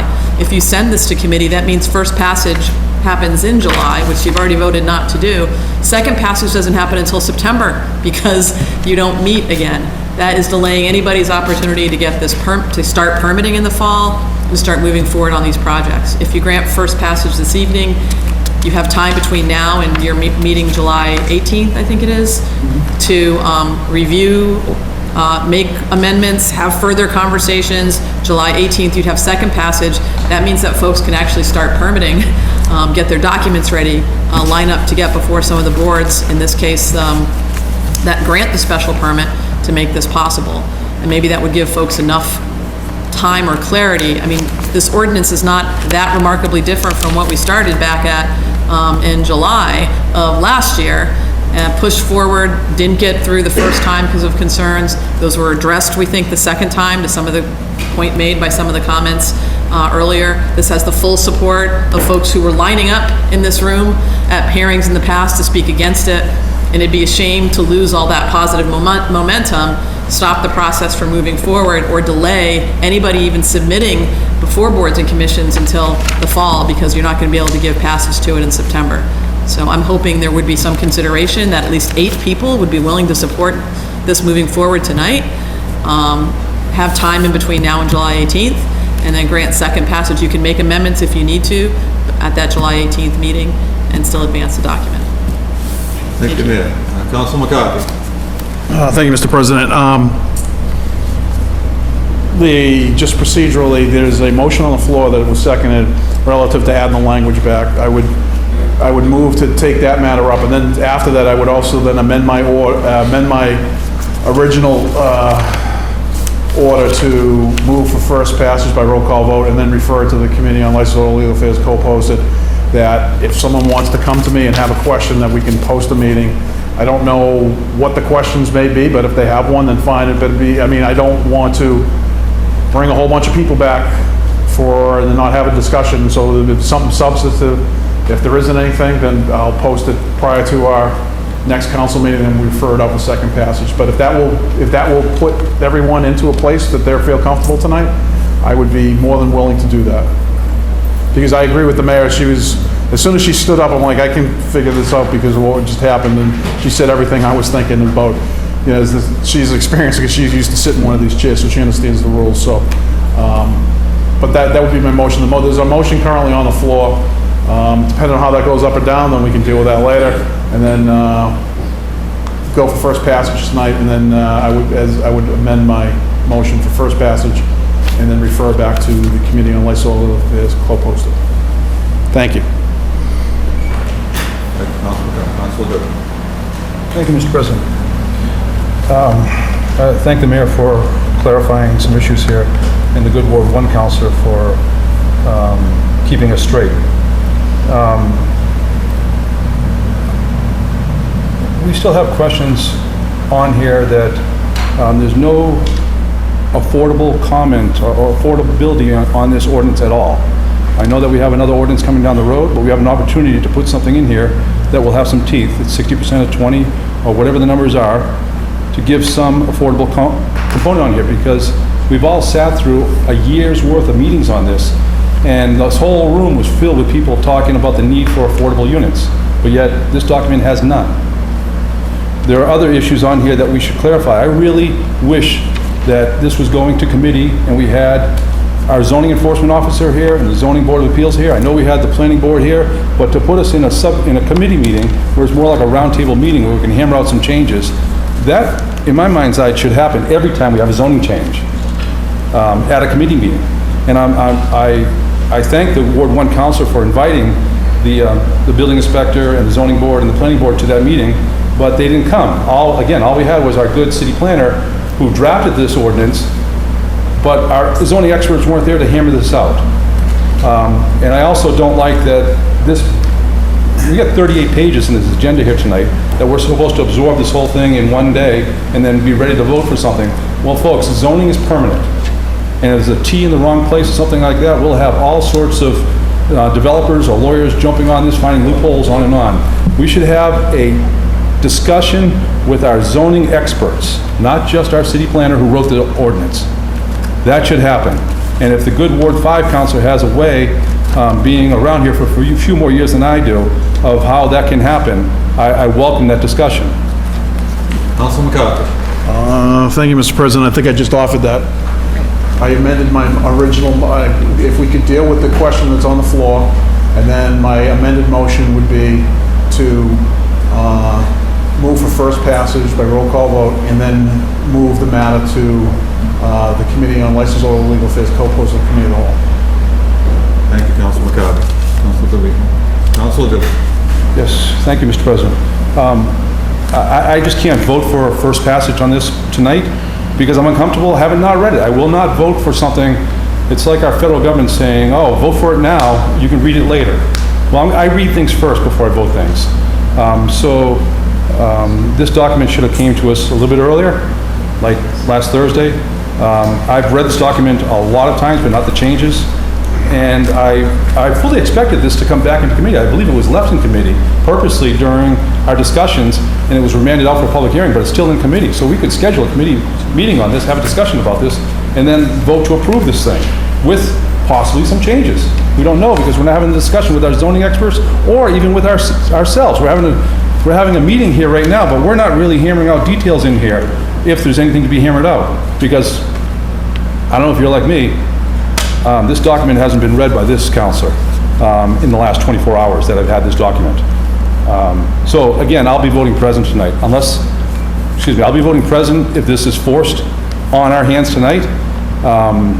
And I like the work that the city planner has done with Historic Salem and with other entities to craft this ordinance. I think he's done a lot of good work on here and I appreciate it. But I will not be forced to vote on something when I just received it yesterday, having not even read it. So again, once again, I'll be voting present tonight, and hopefully we find a way, other than what the Ward 1 council just said, that this can go to committee and we have a discussion about it with our zoning experts, so it might be able to be tweaked if need be. Because I'm familiar with zoning. I went to undergraduate school, studied zoning. I'm not a zoning expert. I know a little bit about zoning, but I'd like to hear from our zoning experts and go through this properly, which I thought it was going to go back to committee after we got a recommendation from the planning board. That's not happening here tonight. I'll be voting present tonight. Thank you, Councilor Dill. Councilor Gerard. Thank you, Mr. President. So I don't know how many other ways that this can be said. This became available, I want to say around 3, 4 o'clock on Tuesday. I have a full-time job. I was able to read this, no problem. We did already have our zoning experts speak on this, and they came to the public, to the joint public hearing. They had a meeting on it, which again, we met on Monday. They reviewed it and they made minor changes on Thursday. And as someone who took minutes for the planning board, it takes a little bit for the recording clerk to get it back to the staff planner and just hammer out the correct account of what happened at the meeting. So there is nothing nefarious happening here. There's nothing unusual happening here. This is all typical. I'm not sure what the confusion is. I'm not sure why this is a challenge to just go forward. We already know what's in the document. We already know. We got the discussion from the planning board, what their recommendations are. They've had 2 minor recommendations. Nothing else has changed. I'm not sure why we would fail now. I mean, if we fail now, then we're failing the city. Councilor McCarthy. Thank you, Mr. President. No one's trying to box anyone into a corner. No one's trying to make anyone do anything they don't want to do. The zoning is permanent. That's why it takes 2 passages. You have every ability, I'm speaking directly, you have every ability to vote for this tonight and then not vote for it on the second and final passage and still achieve what you're trying to do.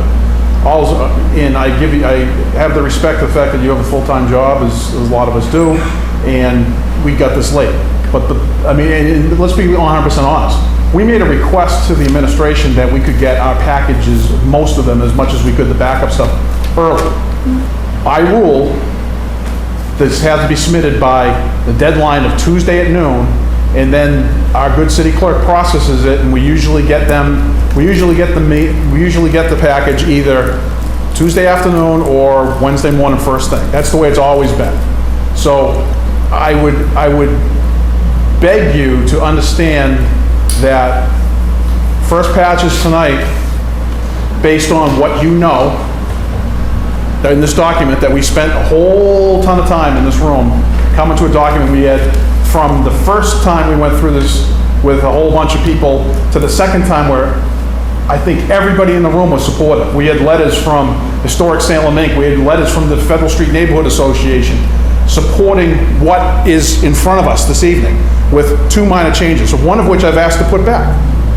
So we can take that vote, and then we can take the vote for roll call vote, so for first passage, refer it back to committee, and then at the end of 2 weeks from now, when you've had your time to read, if you still don't feel comfortable, you can vote no, or you can vote present, if you feel like you need more time. But the fact of the matter is, this is why where zoning is set up. We have a joint public hearing where we, as this body, and the planning board sits over there, and so we both get the same discussion. That's why we do a joint public hearing. So it isn't like we have a public hearing, and then they have a public hearing, and then we try to figure out what they did, and they try to figure out what we did. We all know what's going on. We ask them questions. We present ideas, as Council Sergeant did. They ran with our suggestions, agreed with one of them, came up with one minor verbiage change, and then they deleted one. That's what we're talking about, the difference here. So, there's a motion on the floor to add the amended, to add the stricken language back, and then the next motion would be move for roll call vote. And I would hope that, I don't know where the votes are. I know we're short one member, but in the sense of over a year's worth of work, I would hope that you would understand the importance of this document, but I also respect the fact that you say you want more time, and I've given you the out. I'm not trying to box anyone in the corner. You have the ability to say no. It isn't final tonight, but what's going to happen is if we don't do it tonight, then if we can get a meeting scheduled and then maybe get it out by the next meeting, we're talking about trying to get something viable on the books with, the appeal process and everything else that goes along with it. So I'll leave it at that. I'll leave it at the will of the body. Any further discussion? Council Sergeant, then Council Terrio. Thank you, Mr. President. I think most people know that how I feel about zoning in Salem and how protective I am of Salem zoning. A lot of that comes from things that have happened in neighborhoods I've lived in and neighborhoods my grandparents have lived in, and seen what's happened. Seen zoning changes and studied from 1927 zoning, 1957 zoning, 66, 68, and looked back and saw what was there beforehand and the effects of what happened years later, and seeing the 20, 30, 40, even 50-year effect of some of the zoning changes in Salem. So that's where my history comes from, and my being protective of Salem zoning. But there's so many things about this we don't know. It's the first zoning change I've ever seen that goes with land, with buildings, not with land. Every other one has gone with a certain land with meets and bounds and certain boundaries. So this one is different. And I'd compare it a little bit to the citywide zoning we did with the planned urban development and the business park. We needed that for Lowe's to come to Salem. I put in a motion back then to have the amount of land needed to build Lowe's be changed to planned urban development or business to allow Lowe's to build there. Not to have that planned urban development affect 30 properties around Salem. And now years later, Lowe's never came. We still have that zoning, and it's still affected in those 30 or so other parcels. Some it's affected, some it can affect in the future. So that's why I look at the effect of that. The other thing is, this started out as a big meeting about affordable housing. And as you noticed, there's no affordable component in this. And, I say later on the inclusionary zoning will come, but projects could be approved in the meantime that wouldn't fit into the inclusionary zoning because it'd be an after the fact law, they don't have to follow it. So I worry about that. And most of these, or all of these municipal and religious buildings, if you look at them, they've been paid for by parishioners and by taxpayers, and most people are both. So there's no developer that owns these buildings and has a big mortgage on it and millions of dollars invested and has to move forward. And these buildings can move forward with a 40B, as Mickey Northcutt has done many times in the Point, done a 40B. But I believe some of the reluctance to that is the 40B, the way I read it, you have to have 25% affordable housing by state guidelines. Well, you know, if this were going to be something for senior housing, for our seniors, it was going to be affordable, old schools being turned into senior housing, as many cities and towns do, I could afford it, I could support it more. But as it is now, I simply can't support it. But I do support Council McCarthy's amendment. Thank you. Any further discussion? Council Turley. Thank you, Mr. President. So we did this last time where we went careening off into the woods on this, and we're in the middle of doing it again. The affordability guideline, as we covered in the previous version of this, the affordability guideline is a guideline. The 10% was codified in here originally because that's the guideline that the planning board uses when they issue a special permit. It's not required in our zoning in general, but it's what they have generally imposed on the developer. And we're now looking at, and it was out of the version of this that came before us for the joint public hearing and has gone through this whole process to get to this point, doesn't have an affordable component requirement because we are aware that coming before this body will be a zoning ordinance that specifies what affordable components will be, what the income levels will be, and it will supersede all of the guidelines we're using now. But if we have something included in this, that's going to become the guideline unless we go and have a separate separate zoning amendment again to revise this and go through the whole process again after we've already passed it. 40B is a tool that people don't have automatic access to by right in this city because we do have above the 10% floor on affordable housing, where I think about 14%. So there is no automatic 40B in Salem. What they have to do to develop a property is what's called the friendly 40B. The friendly 40B is something the city is happy to cooperate with, but all it takes is one abutter who's not happy with this, one affected party does not happy with it, and it's not a matter of them being able to just tie up, take it to an appeal. So it's tied up for potentially years in land court before anything actually happens. So in the meantime, so one person has an issue, it's tied up for a long, long time. Enough so that the friendly 40B is not used all that often. It's been used a handful of times in Salem, but it's also a tool that, should that be the case, takes all the input the planning board can make, all the input the historical commission can make, and all the opinion the design review board can make, and throws them out the window in favor of simply getting that variance from under 40B from the zoning board of appeals, and that's it. That's the only body. We don't get all the oversight. They can give a variance for anything they want at that point. So if we were to toss this out and count on the CDC coming in and using friendly 40B on the two properties they're developing, then we lose all sorts of oversight that the city otherwise has. And unless we have a fundamental change in the proposal for Broad Street, we lose the ability to develop Broad Street completely. And over on Cleveland Road, that would also have to be redone under a 40B process. But in our sales process, so we have one of three, but the four buildings that are planned to be affected by this at this point in time. And we've looked at other properties that are affected. Yes, this applies to buildings, not to land. And we've discussed all this ad infinitum. But for the for these other, we're looking at four properties. Three of them are owned by the local church parishes, and one of them is owned by the city. And yes, down the road, at some point, there are other buildings that could be covered by this. There are a lot of other buildings that we've talked about that aren't covered by this because they're in places where the zoning already allows it. Like, there was talk about Old Town Hall before, which is already in the B5. We have several churches that are in the B5 or in R3 where they could be redeveloped for multifamily by right. So we're talking about a total of 4 properties realistically at this point and for years to come, 2 of which are already slated. We know they're being redeveloped as affordable housing by an organization that affordable housing is what they do.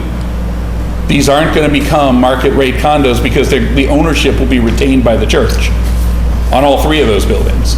So, you know, we're going down a lot of really weird paths here, trying to, you know, find a way to justify everything, or trying to find a way to force this back, or just trying to find a way to like throw up roadblocks on it. And we started with something that for whatever we couldn't pass before. The administration, to their credit, took what we had worked out, incorporated just about everything into a new and better defined way of doing it. They defined things that that people on this body had complained were not properly defined for their use. We went through a public hearing process a week and a half ago where organizations, neighborhoods, and people who would come up here to talk about how the first one was awful came up and said, this is the way to go. The planning board did things quickly, promptly. After sitting in this with us while it was still fresh, they sat down, did their work, had their discussion, and then sent us back a couple of minor edits, one of which we will hopefully vote on. But should this body not put that language back in, and we put it in before, so whatever, but if we didn't put it, I'd still vote for it anyway, even if this didn't go in there, because we did too much work to throw it away. I'm not going to vote against it if something that I wanted in there doesn't make it in. So I would ask at this point that we at least move the question on the, on the amendment to put this back in. Get a taste of what the will of the body is from there, and then figure out a way to solve this. Any further discussion? Councilman Dorr. Thank you, Mr. President. I just want to bring up the fact that the intent of the statute of 40B is to override local zoning. So when we talk about being protective of local zoning, 40B is designed to undermine local zoning. So I just want to caution to the public and to my colleagues that when we say 40B is a tool, and remind them that 40B is intended to override the zoning that we write at a local level, because it's so hard to build housing of any level, at any level, market rate, luxury, low income. So I just want to remind folks that 40B is intended to undermine local zoning, so that developers can get their way and just go to the zoning board of appeals, historical commission review, no DRBS, as we have crafted this ordinance to do. None of that oversight. So I can't emphasize enough that 40B is intended to override local zoning. So when we say we want to protect local zoning, 40B is not the way to go. Further discussion, Council Sergeant. I just want to be clear that I haven't suggested that we use a 40B. I brought up the fact that people have used friendly 40Bs, and there's a difference. There's a big difference, and because you already have your over 10% and you're allowing something, and there's a friendly component to it. And if the church is going to maintain ownership of the church buildings, as far as I understand, the church is exempt from zoning. And they wouldn't be building a new building, they'd be using an existing building. So they wouldn't even have to worry about setbacks and height and anything else in the existing buildings. So those are the kind of things that I see we could do. Council Flynn.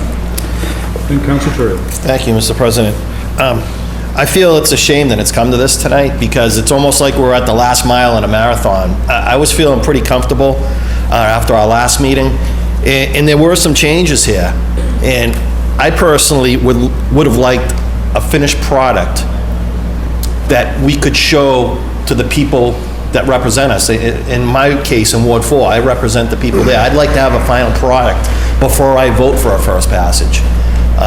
As a good Ward 1 councilor, you were talking about being boxed in. I feel tonight's vote of not going to committee actually did box me in, personally, just the way I feel. So I can't support this at this time without having a final product. We've already had several discussions tonight about parking, about affordable housing. These are all things that should have been done in committee before we got to this point, in my respectful opinion. So I cannot support this and vote for the first passage without having a final product that I can at least have feedback from the people that I represent. That's my job, and that's what I'm going to stick to. Thank you. Any further discussion? I'm sorry, Councilor Turner. Thank you, Mr. President. Just to try and wind this down, 40B is not as my colleague from Ward 2 said, there is no difference. The only difference between 40B and friendly 40B is that the city doesn't fight it. That's it. The city is cooperative with the developer instead of at odds with the developer.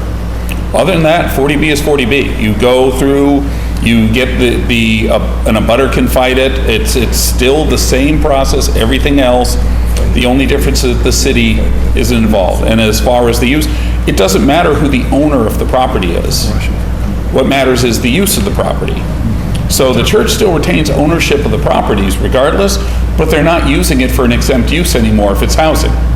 So that's why this is necessary, because if the church wanted to use it again for a school, which they're not going to do, then it would be an exempt use. We wouldn't be here. If the church wanted to use it for, give it out to another church to use, like they wound up transferring the property on Riley Plaza to another church, that's exempt use, nothing required. But to turn it into a commercial use or to turn it into basically any non-exempt use, it has to be supported by the underlying zoning. And in the case of these properties, they're in R1 and R2 zones where that's not a permitted use under the multifamily housing is not a permitted use under that zoning. So the only way to do it is to either come up with a way to rezone those properties as properties, which then becomes the spot zoning we talk about and is very difficult to defend legally, or we come up with what we have done, which is redefine the use table, or as the previous version of this, defining an overlay zone. So this came to us from a very simple perspective. I'll say if we wind up with this in committee, I'm not going to support anything for changes to or specifications to affordable housing in it, because I've going through the whole house process and trying to deal with learning about inclusionary housing, follow what our needs are, follow what our boards do today. In following all those things, I realize that after looking at all this, that to try and put this in here puts us into a very uncomfortable box. Far more uncomfortable than voting on what the planning board sent back to us with a couple of minor edits, most of which that we requested. So, we have what theoretically is now after their change. This is how the zoning process has worked for all the years I've been around and a long time before that. A zoning proposal comes in, we refer to a joint public hearing. In the case of this one, we had a committee meeting on it first. We refer to a joint public hearing. We hear from the public. Sometimes we extend it over multiple days, but that's how it works. When we're all done, we close it, we send it to the planning board, they make their changes, they send it back to us, we make a decision. Anything other than that is just, we're trying to invent a new process here, and it's not working very well. Councilor Peterson, then Councilor McCarthy. Thank you, Mr. President. I don't feel like this should have to be said, but I feel like I'm sitting in a different room than some people around the table. People are saying they don't want to vote for it because it's not going to committee, but that is on the table. That has been suggested as an option. After defeated the motion, so. No, after the first passage. Yeah, that's on the table. Councilor McCarthy. Thank you, Mr. President. Clear up one thing that's been said multiple times, and I've let it go. I'm going to address it. The church may be exempt from zoning, but in order for them to partner in with the developer, they enter into a lease agreement. So they basically turn over their ownership to the other entity. And the other entity who was going to go to some bank or some financial institution to borrow money for a 99-year lease, church doesn't own, at that point, the church may still retain ownership ultimately, but the entity that's entering into the 99-year lease agreement isn't exempt from zoning. So that's off the table. So it's to say that the church buildings or the school buildings could be redeveloped is I also, if I've done anything in the last 12 years, I've told people to learn how to count. And I'm sitting here tonight down one council member on an issue that is extremely important, that we've been dealing with for over a year. But as I count 3 members who aren't willing to take the vote tonight. And being down a member, that means the motion would fail 7-3. And after a year's worth of work, and as you alluded to, me painstakingly taking multiple meetings over this through my committee to bring it to a point where we have this product. If the will is for me to do it one more time, someone better be prepared to come with important information and try to make a change, because I've spent a year with a whole bunch of other people and concerned citizens to get to a point where we have a document that they supported at the last public hearing that we as a body aren't going to support tonight, which I find very difficult to swallow. But someone's going to have to, the motion to send it to committee was defeated 5-5. Someone's going to have to come up with a solution other than the solution I have to make it happen, because I do not want to see this body take a vote tonight and have this thing get defeated and us not being able to take this up for another year. That is wrong. Because if I'm not mistaken, there were a whole bunch of people that came to the first round that didn't come to the second round of meetings because they were comfortable in the way the document that we worked on through committee meetings to put on the table for the discussion that we had at a public hearing. They were comfortable with what was in front of us. So if some of us aren't comfortable with what's in front of us now, I beg you to figure out a way to make this happen, either by referring it back to committee or or if you're going to take the vote, at least allow the vote to happen tonight and then do whatever you need to do in the next 2 weeks. But I'm at a loss right now. Councilor Giroux. Thank you, Mr. President. I'm concerned that some members are not clear on what the process is. That when we send this with the joint public hearing, we send it to the planning board. Then what happens is they make a recommendation. They send it back to us. We don't get it clean. I want to be clear. We get it with their recommendations, and then all we have to do is say we agree with the recommendations or we don't agree with the recommendations. It's just these 2 sentences. Let's not blow this over 2 sentences. Let's not blow this. This will be a catastrophic failure, because talk about having taxpayers that have paid for these municipal buildings. Well, the taxpayers are going to continue paying for the municipal building when it can't get reused. I don't want to keep paying taxes on a building that this body, that 11 people have decided that 43,000 people are going to be on the hook for paying.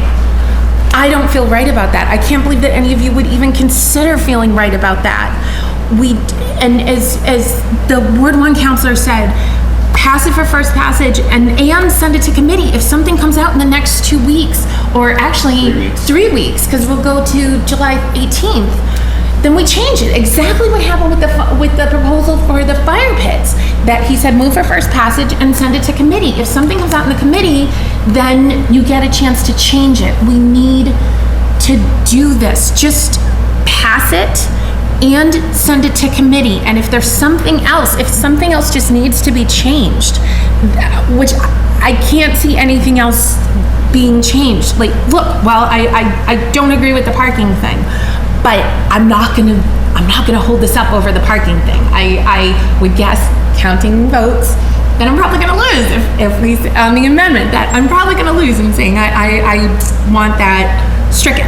I'm probably gonna lose, and that's fine, because without this whole ordinance, all of Salem loses.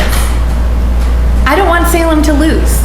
Let's stop just pass it and go to committee with it as well. We're allowed to do that. We just need 8 votes.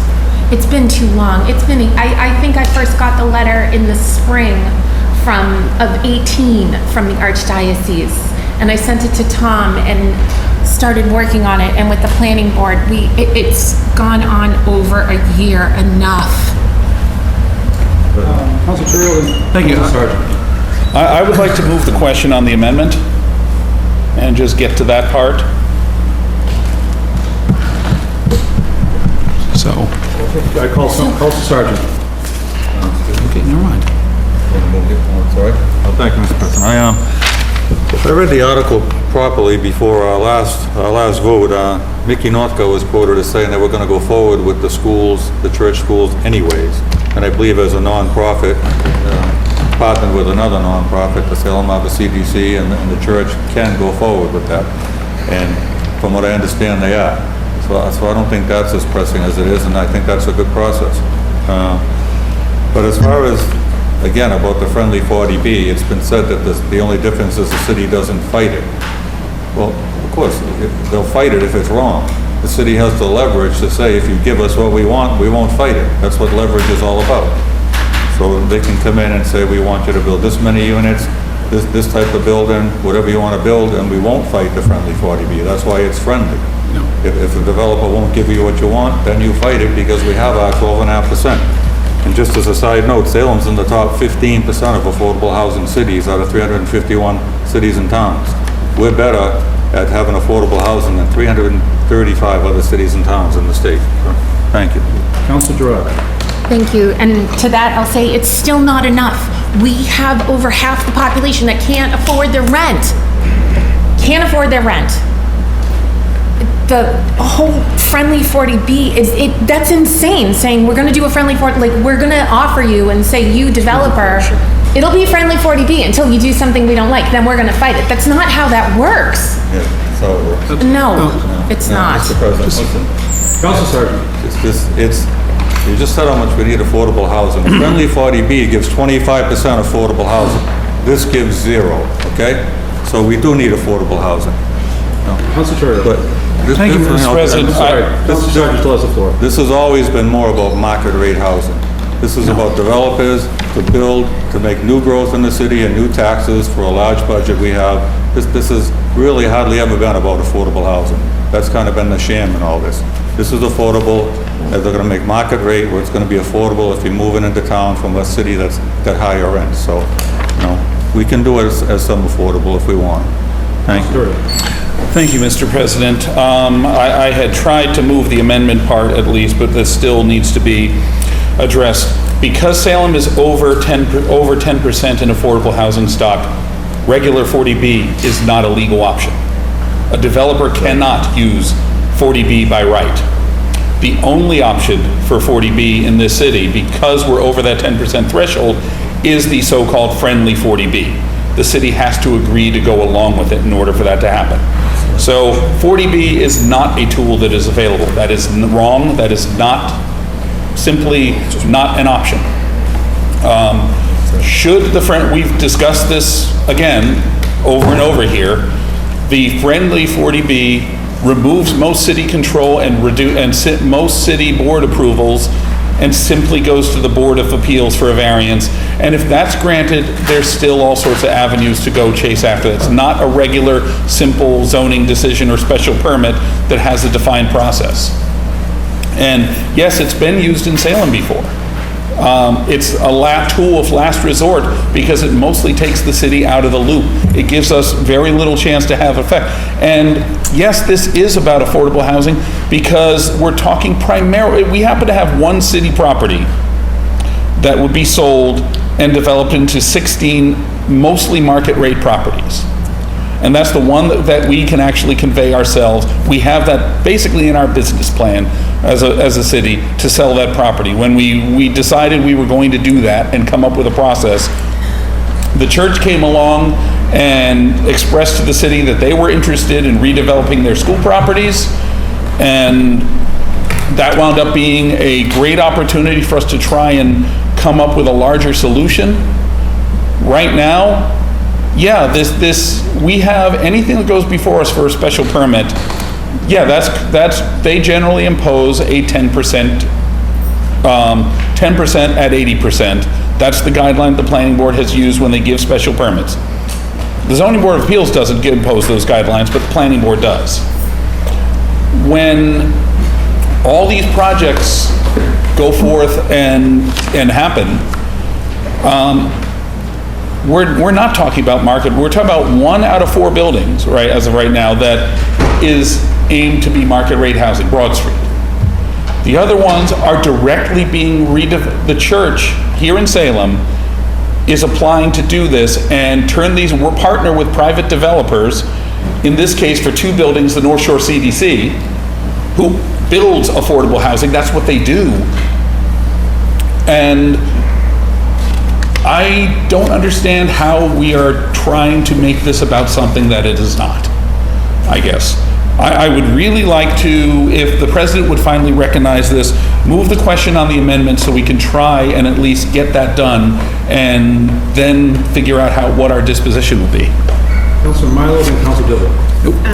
No, why don't we just take the vote? Okay.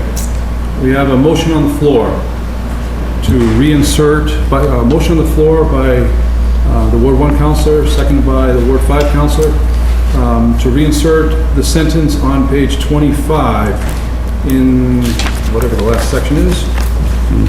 6.11.8. That's right. 6.11.8. 6.11.8. The sentence reads, such properties will not be eligible for resident parking permits to fill these requirements. On the motion to reinsert these words, all those in favor, show of hands, please. All those opposed? Opposed. The matter carries. It is reinserted. Councilor Sargent.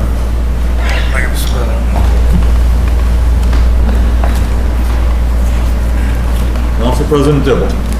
Thank you, Mr. President. This has been going on a long time, and hopefully we can resolve this because we still have a very long agenda after this. But like I said earlier, zoning is permanent. This is the second time I've spoken on this matter tonight, and it will be the last. I think Councilor Turiel's spoken on it over half dozen times, which is good. Councilor Sargent, I've entertained this. Councilor Sargent 4 or 5 times. Councilor Gerard, several times. I think it's 3, maybe 4. I'm not sure. I lost count there. I think, and Councilor McCarthy as well. And I think everybody has had their say in this. Every councilor, I believe, every councilor has spoken on this so far. If there's anybody else that would like to speak, I'll entertain it when I go back up there. But I just want to point out that,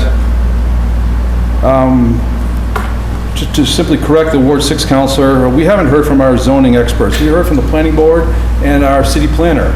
We did not hear from the zoning board, who was invited to the committee meeting. We did not hear from our zoning enforcement officer, the building inspector, at all. Nor have I heard from them for the last year in this whole process. For the first revision of this and the second revision. I sat through, I believe, every single meeting on this. City council meetings, city council committee meetings, the mayor's informational meetings, all of them, the joint public hearing, two joint public hearings on this, on 2 different matters.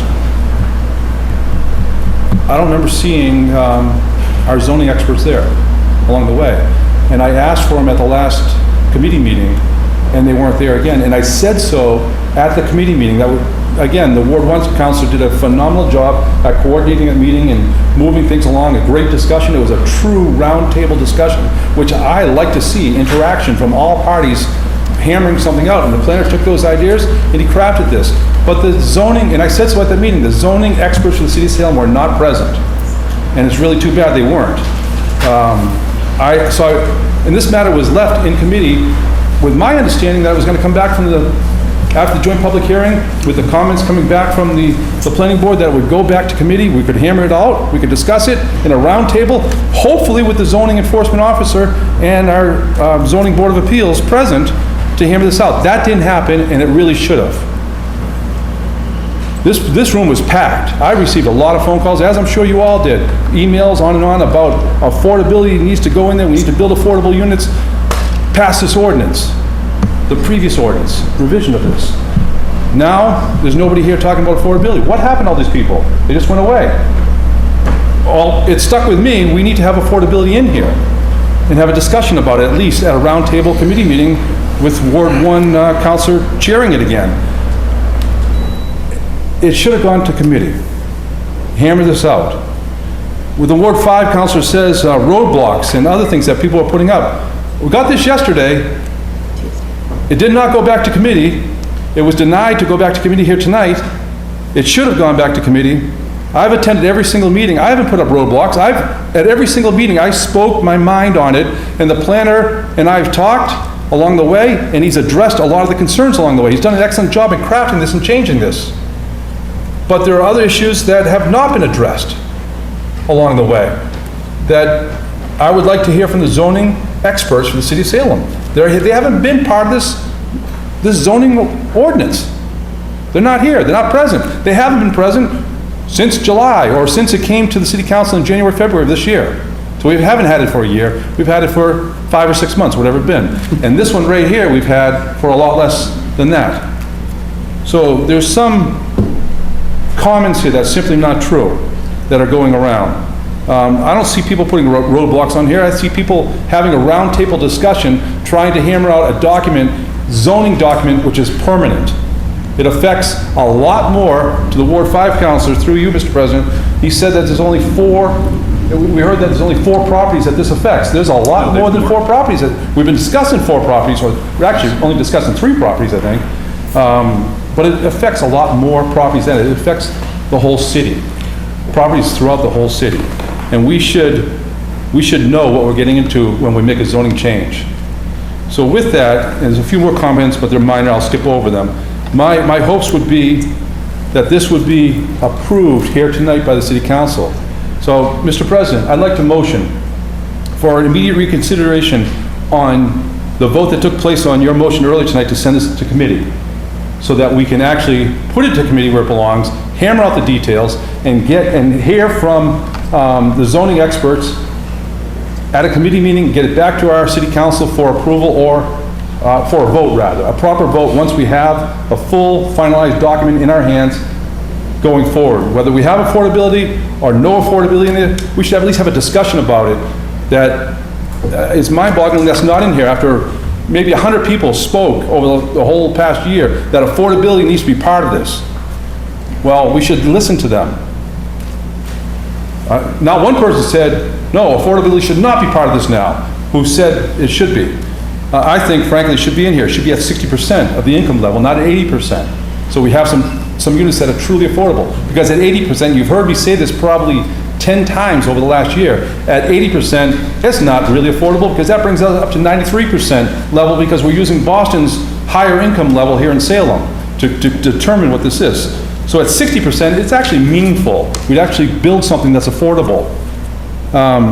So my motion stands. If it, motion for immediate reconsideration on the vote to send this to committee. Thank you. City Clerk, are we allowed to reconsider a motion to go to committee? Yes. It should be, right? Thank you. Motion to reconsideration. Okay, on the motion by Councilor Dibble for reconsideration. At the next meeting, I'm sorry, I'm such an It's at the next meeting. But you can take the vote for immediate reconsideration on your votes. That's what I believe. Council McCarthy.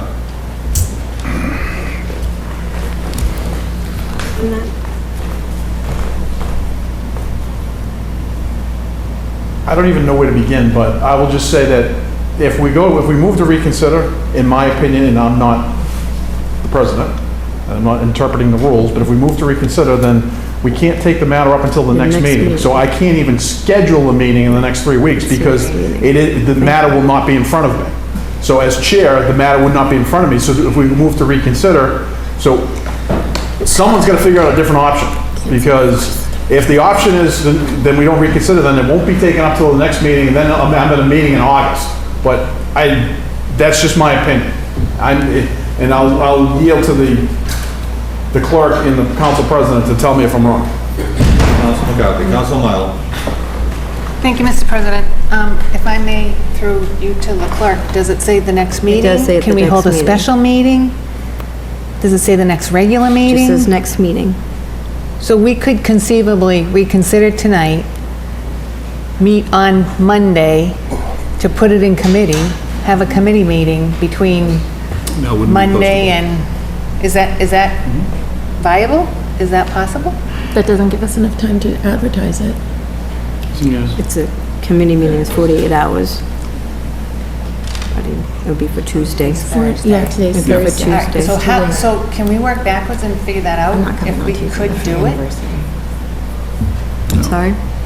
Is it possible to do it if we were able to do a special meeting between, We already have one scheduled. We have one. We have one on the 8th. On the 8th. We could take it up then I could schedule something, I don't know, I'll have to figure it out. This is ridiculous. If I may, Mr. President? Well, Okay, Council McCarthy. Thank you.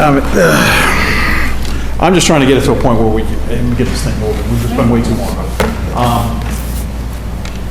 If we move to reconsider, so be it. Then the matter gets referred out at the next meeting. Actually, we already have a special meeting scheduled where we're going to go into executive session. We could then refer it out at that point to take a vote to just refer it to committee, co-post it, and then I can figure out if there's an opportunity to have a meeting sometime between then and the next council meeting, I guess. I'm trying to just play it out in my head. I'm not really sure if that would work, but I guess it would, I think.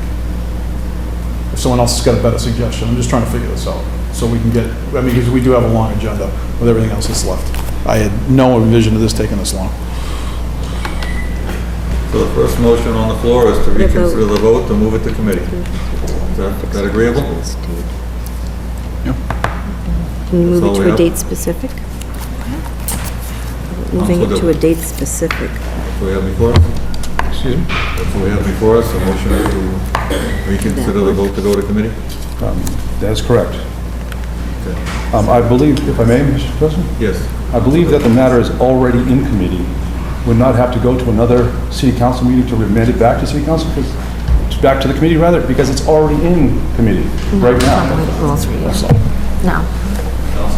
Thank you, Mr. President. Being the chair of the committee, the original motion that came into us was Council Dibble's first suggestion of 3 simple word changes, of which that was, after the discussion, in that open discussion, we determined that that wasn't going to be the proper course of action because that was going to open up even more than what we wanted to. So then, out of that discussion from that original meeting, the discussion came about giving the whole idea to our city planner and his staff, of which they came back through that discussion, the idea of amending the use table for a use variance as opposed as let me correct myself, for amending the use table to allow for the use in certain districts. So the original matter that's in committee is basically Council Dibble's first attempt at trying to correct the problem, and then it came to this matter, which was then referred to us from the city planner through the mayor, through the administration, of which then we ordered a public hearing, and that's how the matter that's in front of us got in front of us, not from the original meeting, unfortunately. So that avenue wouldn't work. Thank you, Council McCarthy. So again, we're left with Council Miles. thank you, Mr. President. Okay, so can we review, we're gonna start with, at least in my mind, I just wanna get this whole order of event, shall we say, straight. So, let's just say, we move to reconsider. We reconsider the vote to committee. We move it to committee. We've got a meeting, a special meeting, if I may, through you to the Ward 1 Council. July 8th. July 8th? Whatever the date is, it's the Monday. So I'll ask through you to the clerk. That gives us enough time to advertise. Correct? I'm sorry, for the committee meeting on the 8th? I missed what you said. So we'll have a special meeting, right? We've got to advertise the reconsideration, or we've got to have that on the agenda, Have that right? on the agenda. Right? Mm-hmm. So we can you- so we can do it at that time, then you can have your meeting, it would have to be sometime after the 8th, Right. assuming that the body At least moves to move 48 it. hours after the 8th to have time to advertise, probably. right? Special meeting still only needs 48 hours. Right, right. So we could conceivably have a committee meeting. I don't even know what the calendar looks Thursday. like. Let's just say the 10th. I don't even know what day that falls on. That's a but Monday. 48 hours after the 8th. Be Thursday. And then we've got the 18th we're looking at, right? So sometime between the 8th and the 18th, Correct. Just to get the first we could passage. have a committee meeting. And then refer the matter to the full council for consideration on our next scheduled meeting, the 18th. That's fine. I'm not, And then, if we had to, couldn't we have another special meeting for second passage? Am I right? correct. If that would be the will of the body. So that would basically be the process to keep this alive, I think, based on, as the Ward 1 councilor says, counting. And so the first hurdle is the reconsideration, which is before us. Okay, thank you. Council Jordan. Thank you, Mr. President. Just to be clear, the Ward 1 counselor already offered to pass it for first passage and send it to committee. If between first passage, committee, we get to the night to decide if it's going to go to second passage, if something changes, we get to back up. We get to do something different. I don't understand why we would get hung up on sending it to committee when that's what the offer is to pass it for first passage and send it to committee. If we're going to pass it for first passage anyway, this boggles my mind how ridiculous this has gotten. And furthermore, I just want to point out in terms of about the affordability, the first sentence of the planning board's comments, after considering the public discussion regarding affordability in workforce housing, the planning board believes that it is more appropriate to incorporate these topics in a future zoning amendment, such as inclusionary zoning ordinance. So, I mean, why are we asking the planning board for their expertise if we're not going to utilize it? What are we doing here? Are we planners now? Council Milo. Thank you, Mr. President. People pay us to get stuff done. What we're talking about here is trying to get this done. Really? We don't need, excuse me? Really? I'm sorry. Let's keep it. Yes, Mr. President, through you. Thank What you. we've just done is we've discussed a process by which we can get something done. And then we continue to go around and around and around and around and around. Obviously, people have made up their minds. Obviously, if we take a vote on this, if we go back to the original motion, it is not going to pass. And what the Ward 1 councilor said, and what I'm proposing as well, is trying to figure out a way to get this done. And it's not gonna take going around and around and around, because we're not gonna convince anybody differently from where they're at now. So I would suggest that we move this question on reconsideration to at least get the process of getting things done going. Thank you, Council Milo. Without any further comment, I believe we're gonna take the motion to reconsider the vote to send it to committee. Is that correct?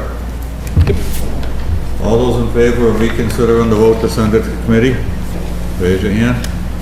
1, 2, 3, 4, 5, 6. We got 6. Myself 7. Okay, all those opposed? Opposed. We have 3. The matter carries. The motion is reconsidered. Council Dibble, you may assume the helm. Let me make a motion. Thank you. I'm back. Thank you, Mr. President. Council Dibble. Thank you, Mr. President. It's an interesting process. I'd like to make a motion to refer the matter to the Committee on Ordinances. You can't.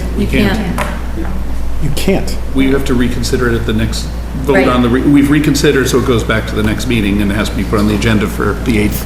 Right. Okay. We're done. Then I'll continue, Mr. President.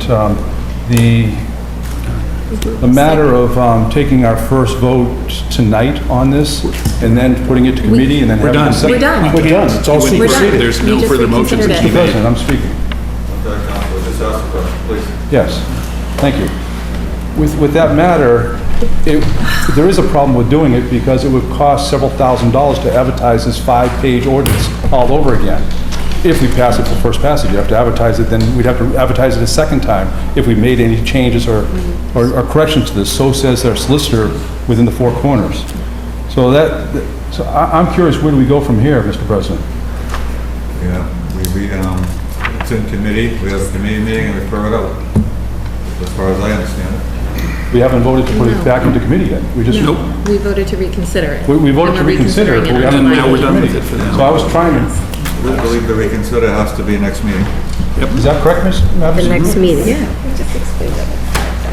As long as we got the vote on meeting. You blew I it. yield. Thank you. Do a meeting next, special meeting next Tuesday, the 2nd. Where's the will of the body? Where do we go from here? We'll go back where we started. Aren't we doing it July 8th? 7. We have an executive session, and we have a joint public hearing, don't. Can we put this on July 8th? Communications from the mayor on page 7. July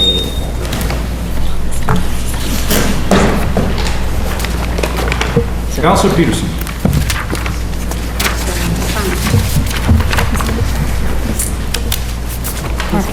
Page 7. Ordered that the sum of $40,558.17 is hereby appropriated from retained earnings water sewer fund account to the engineering pump station operations and maintenance for emergency storm preparation repairs to the tie gates and pump stations.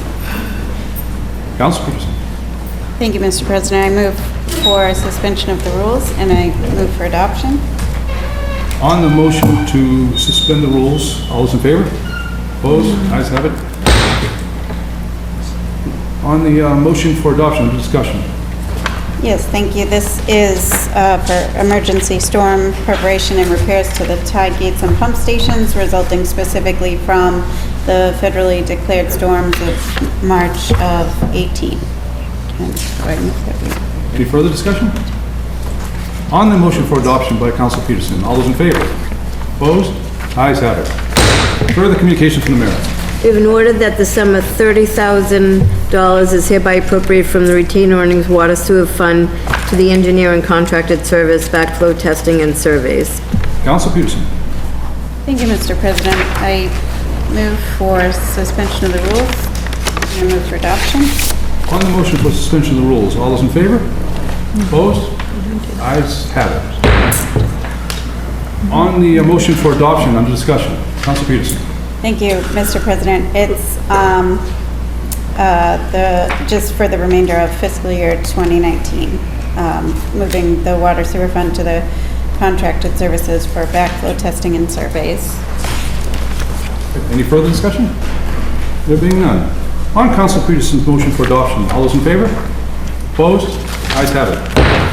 Further communications from the mayor.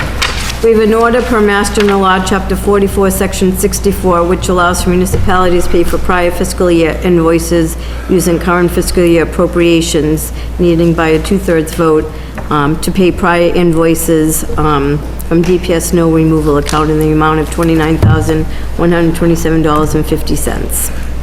Councilor Peterson. Thank you, Mr. President. I move for adoption by roll call vote. I move for suspension of the rules. Seeing no objection. On the motion by Councilor Peterson to suspend the rules, all those in favor? Opposed? Ayes have it. Councilor Peterson. Thank you. I move for adoption by roll call vote. Under discussion? Yes, this is two invoices to Bartlett Stedman for snow plowing at the public schools that weren't received until after the fiscal year ended. Thank you. Any further discussion? There being none. On the motion by Councilor Peterson for adoption, Madam City Clerk, will you please call the roll? Councilor Turios? Yes. Councilor Sargent? Yes. Councilor Peterson? Yes. Councilor Milo? Yes. Councilor McCarthy? Yes. Councilor Madore? Yes. Councilor Gerard? Yes. Councilor Flynn? Yes. Councilor Dominguez? Yes. And Councilor Dibble. Yes.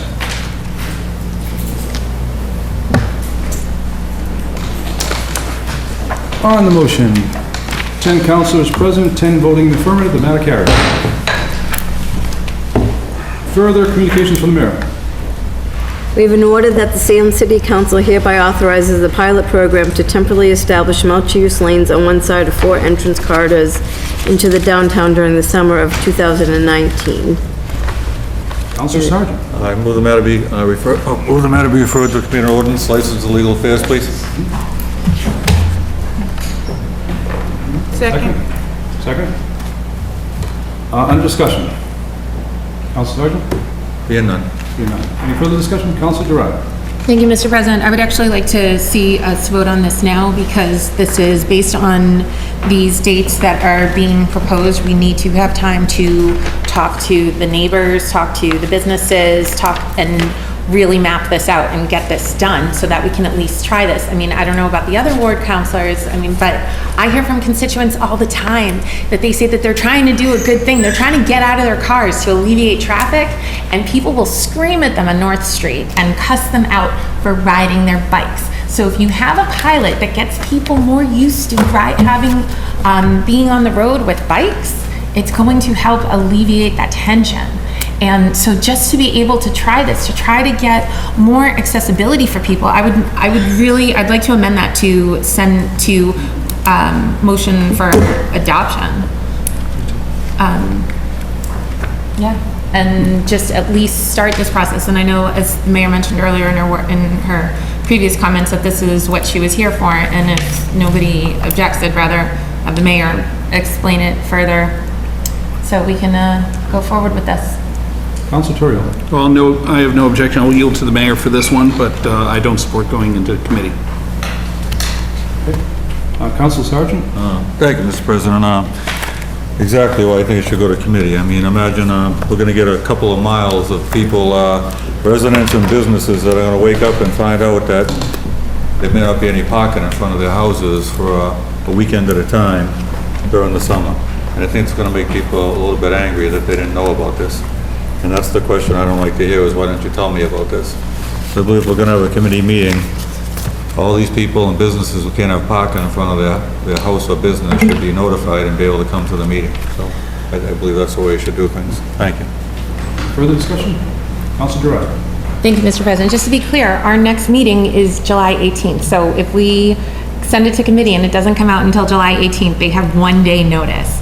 If we vote on it now, and if it comes out now, we have time to let people know, and we can talk with people. And when I spoke with the mayor earlier today, just with, I had some questions about the length that was proposed, that we talked about doing walk-arounds, meeting with the neighbors, talking to the businesses, seeing if anybody had any concerns, working around if there were, like we were just talking about, like, let's do the work, let's get this done. And this is part of doing the work, is you take a vote and then you go work on it, and you go out and you do it. And not for nothing, but if it's not working, the police chief pulls it.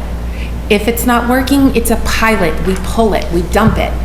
But like, to just automatically say that it has to go to committee, it's shortcutting the reality that people really want this. I'm hearing from constituents, and what I'm reading on Facebook, people are really excited to try this. They're excited to get together with their families, and like families and friends getting bike rides to go downtown and safe bike lanes.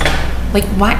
Like, I don't know why we're so afraid of any kind of change or any kind of trial. Like, it's June 27th. If we send it to committee, it'll come out July 18th.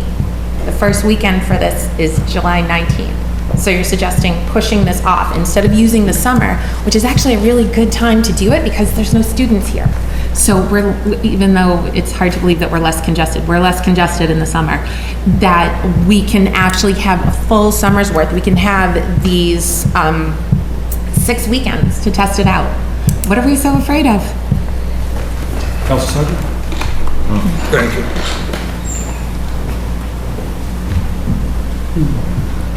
I also do. Thank you, Mr. President. I want to thank the mayor for putting this forward before us, and thank the mayor for listening to me. We talked about this about a month and a half ago. I thought it was an interesting idea, and how to shake it out and how to make it work, or make something like this work. was something interesting.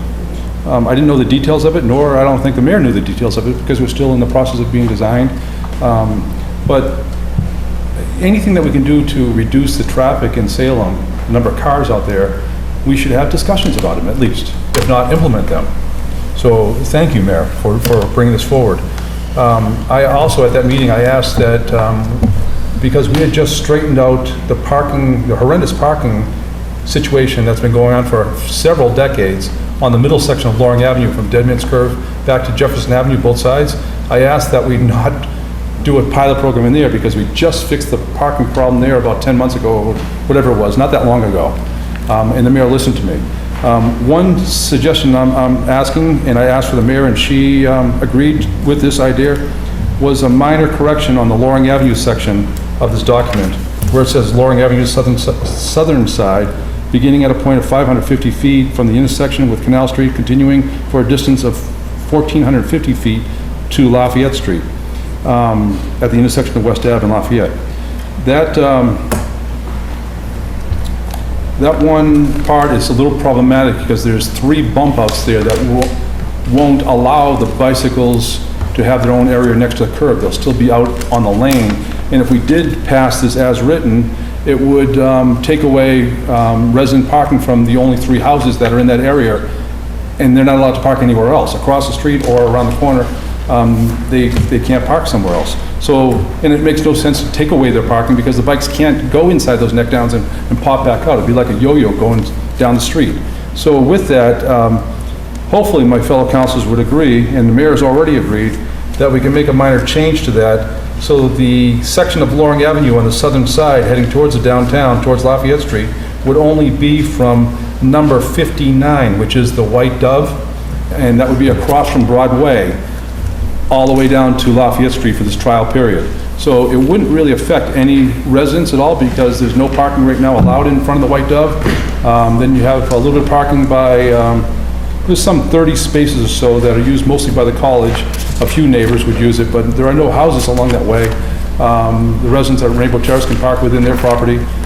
So it really doesn't affect much. So I appreciate the mayor's support of this one, and hopefully the city councilors would support that at all. So my motion would be to change the language to simply, on that one matter, to simply run Loring Avenue southern side from number 59 to the intersection of West Ave and Lafayette Street. Second, that's fine. Okay, motion by Councilor Dibble, discussion? Councilor Torrio.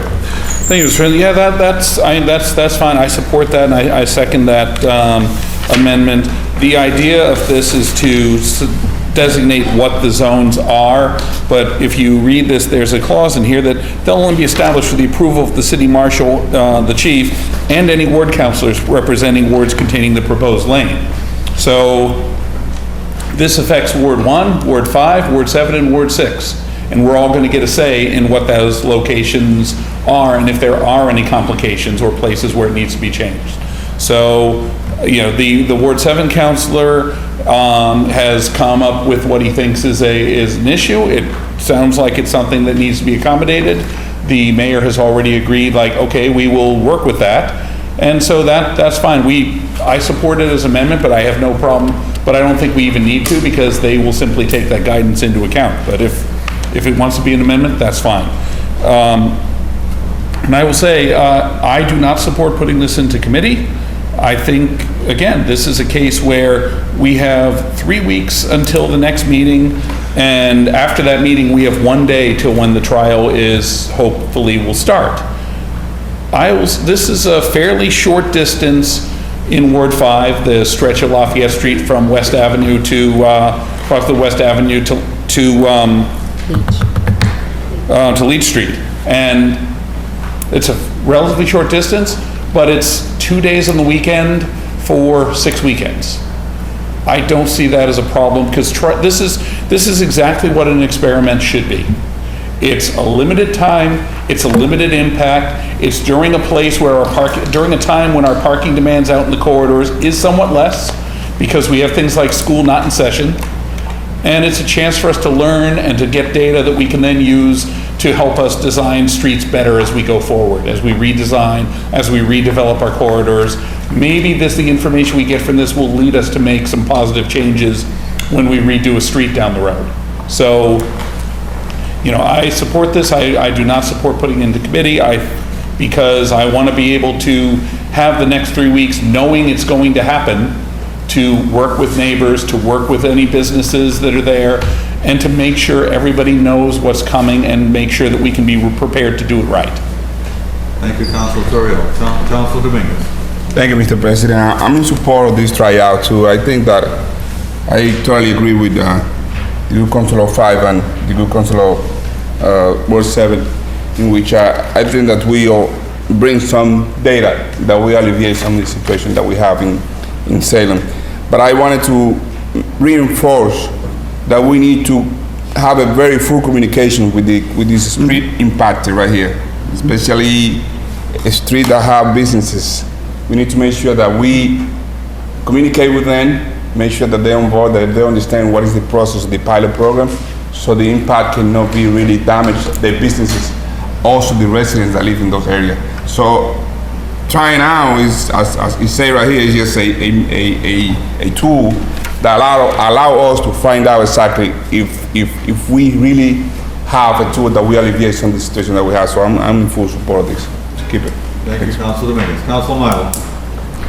Thank you, Mr. President. I know, or at least I think we're going to suspend the rules and allow the mayor to speak. And through you, I would have a question. Clearly, this affects the ward councilors, and it's their challenge and concern to deal with this, a couple weeks before it's going to happen. But my question actually is, the way this reads, with the such lane shall only be established with the approval of the city marshal and any ward councilors representing the wards.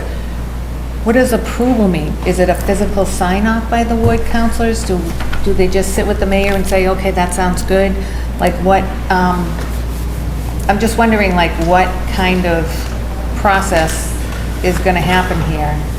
And what's the subsequent process with, is there a plan, and what is the plan to notify businesses and residents and that kind of thing?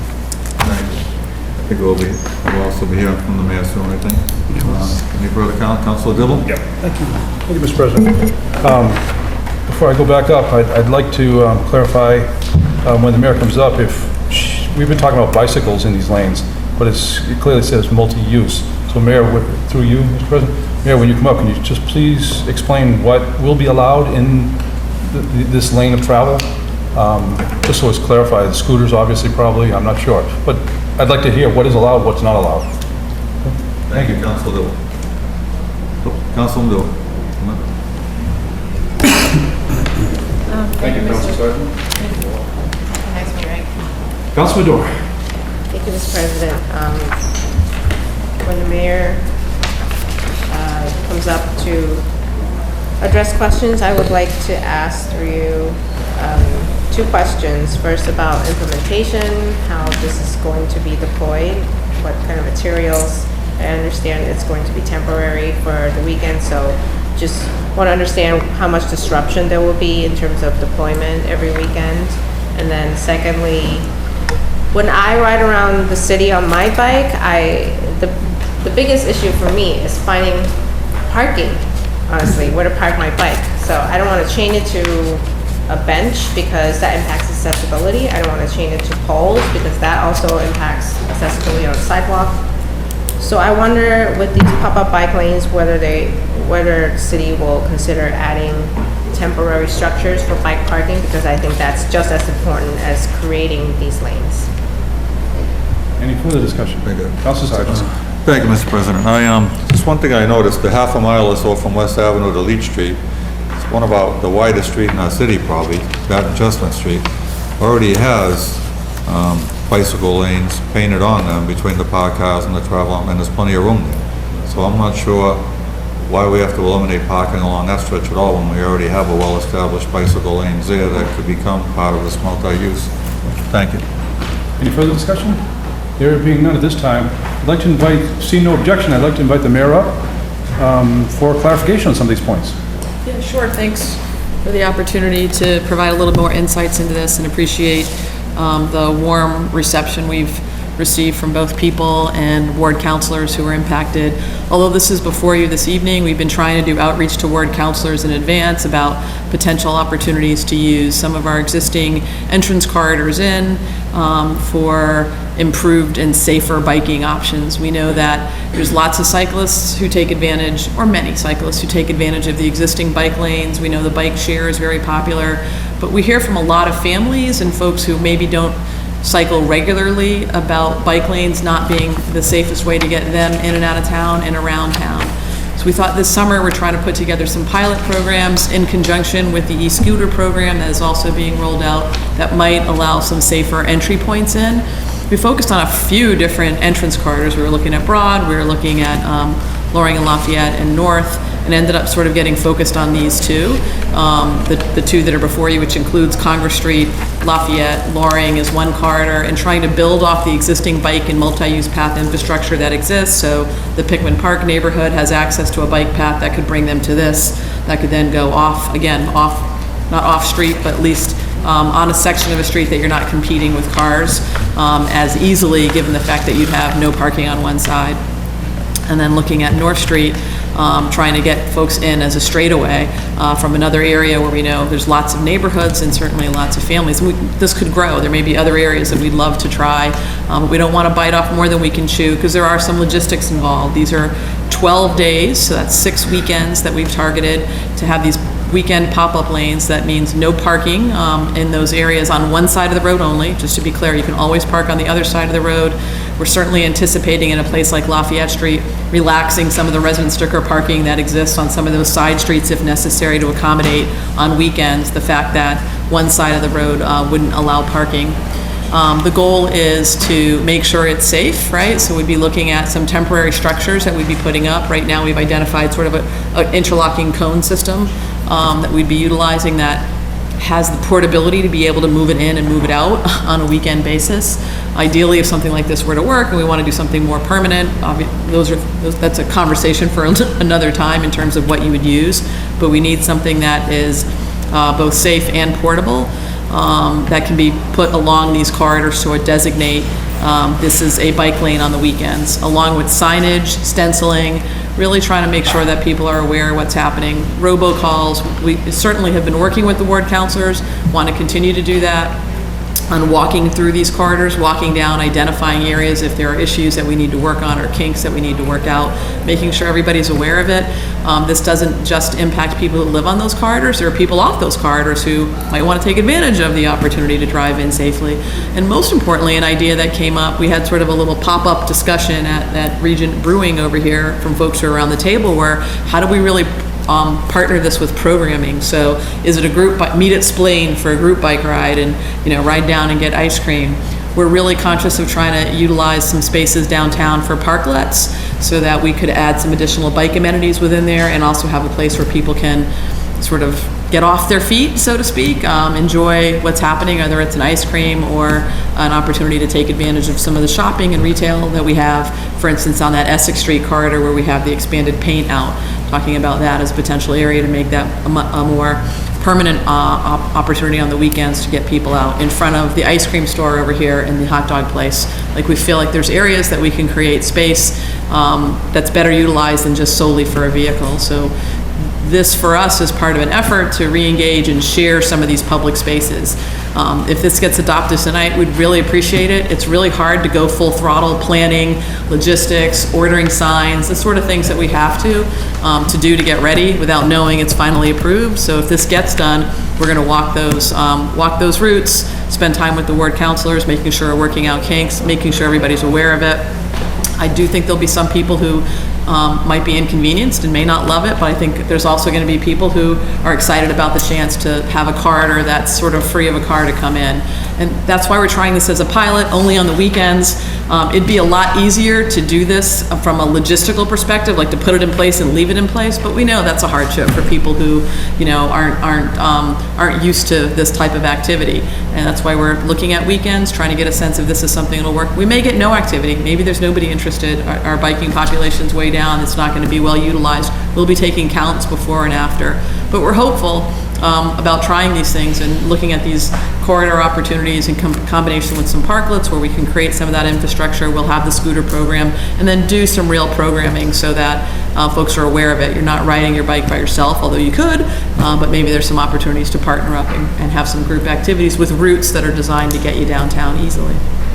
So that's the plan anyways, that we think it's worthwhile to try, and we think we've got a good team working on this. I don't think we have every detail ironed out yet. I want to be really clear. We're still working through those, but this approval tonight will really allow us to, have a date and do the backwards planning, much of which is already underway and we've started, but we can finalize if this gets approved tonight. Councilor Venus. Thank you, Mr. President. Through you, Mayor, in the event that this program work, what is the final plan ahead of time? I mean, what is the envision of the city? To continue with this regularly, or can you I think elaborate? it remains to be seen. I mean, just taking parking away all the time is a real challenge, so I think we really need to better understand what balance can we put in place. We know there are some opportunities where bikes could get closer to the curb and cars could get bumped out. That there might be some opportunities to look at that in corridors that can have that much space and can take that. So for us, it's trying to see if there's a demand, does it work, how do people feel about it, and then take that information and come back together and sort of determine if there's more that can be done. If I may, a follow-up question, Yes, Mr. President. wonderful. How does the team going to measure success? I mean, how are you going to see exactly what percentage of the use going to give you the idea that the program is working? Yeah, I think we'll look for both quantitative and qualitative, so we'll definitely do some before counts to get a sense of who's riding. A little trickier when you don't exactly have a lane, but we'll get some counters out there. And then we'll certainly do some after counts when these are set up, so we have a sense on the weekends what's happening. Qualitative responses, surveys, sort of getting feedback from people both on the route, who may live on the route, as well as folks who take advantage of it, and use that as information to better help understand what could come next, if anything. Councilor Peterson. Thank you, Mr. President, for you. Are they two-way? Yeah, our intention is that they'd be two-way. I think some of that we really want to, when we get out there and do some walks, really want to understand. Meaning like they're going in both directions on the same lane? Yeah. Okay. Yeah. It seems, we did have some discussions about this. If you come in that way with this separated bike lane, and then you're going to go back and you're going to be in the lane outside. Some of these streets don't even have lanes on every corridor. Just may not be the best fit. So we anticipate people are going to do that. They're going to use that space that's completely open, so we figure it's better to plan for it. We are anticipating that e-scooters would be able to use this space as well. And so, I think that's our goal at this point is, and people might want to walk in it. I mean, you can always walk on the sidewalk, but the CDC, for instance, we're looking to partner with them on a number of parklets in that whole Congress Street area. So I see this being hopefully a different experience on a street, It can be a natural traffic calming if there's activities taking place. It can be a destination, and thinking about how we can use these areas that are just solely reserved for cars most of the time for other uses as well, or in addition to. Councilor Dole.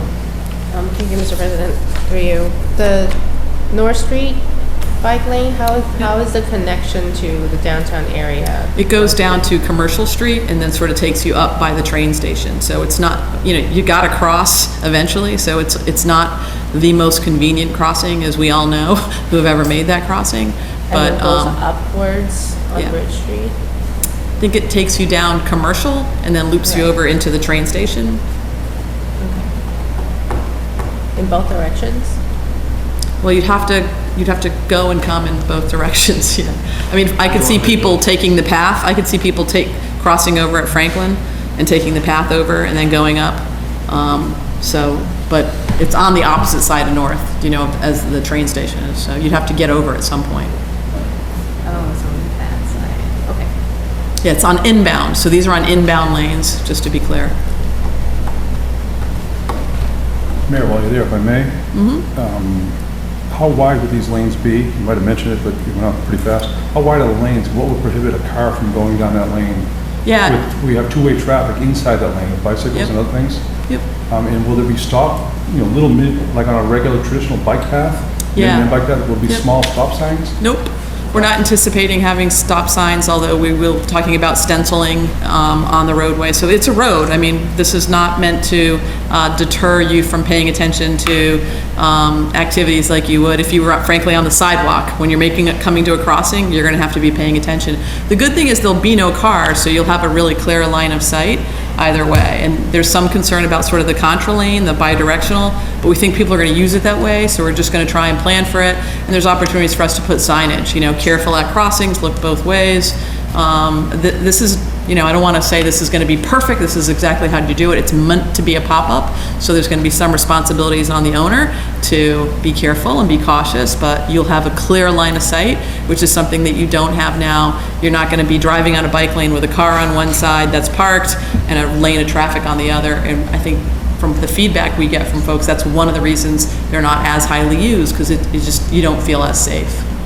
Mayor, good comments, but my question was, how wide is the bike lane going to be, and what will prevent cars from going into the bike lane? Yeah, so let me be clear, I'm sorry I didn't answer that. It will be the width of a car, what you typically would see parked there by a car. 9 feet wide? Yeah, I think we're anticipating 10. We certainly have enough room, for instance, Lafayette Street has a bike lane. We'd anticipating going from the bike lane in, right? Yep. So I think that's about 10 feet there. North Street also does.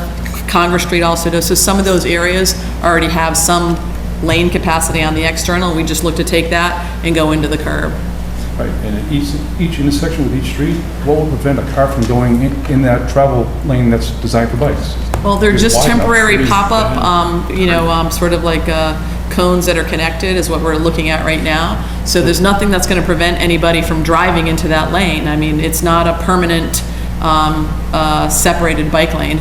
It's a temporary one. So there won't be a cone of some sort there? There will be a cone, but it's something that's not going to stop a car. Right. Yeah. So there will be something there. Yes, we will have temporary barricades, but it won't stop a car. I just wanted to. Any other questions for the mayor? Thank you, Mayor. Thank you. Any other discussion? All right, we have a motion on the floor by Councilor Dibble, seconded by Councilor Turiel, to amend the Loring Avenue southern side line to read Loring Avenue southern side beginning at number 59 Loring Avenue to the intersection of the intersection of Lafayette and Loring. All those in favor? Opposed? Ayes have it. We have a motion on the floor by Councilor Sargent, seconded by Councilor Milo, to send the matter to Ordinances Licensed Legal Affairs. No, I had a motion to approve it. Committee first. Yeah, that motion has to be voted on first unless he withdraws it, so. Okay. All set, Councilor? Sure. Okay, thank you. As stated, we have a motion on the floor by Councilor Sargent, seconded by Councilor Marlowe, to refer the matter to the Ordinances Licensed Legal Affairs. All those in favor? All those opposed? Opposed. It does not pass. Move for approval. Second. Amended. Okay. No other discussion? We have a motion on the floor by Councilor Turiel to approve the matter. Seconded by As amended. As amended. Seconded by Councilor Gerard. All those in favor? Opposed? Opposed. The ayes have it. The matter carries. Page 11. Thank you, Mayor. Mayor's informational page, none. Where are we now? Page 11. Page 11. Second item. Motions, orders, and resolutions.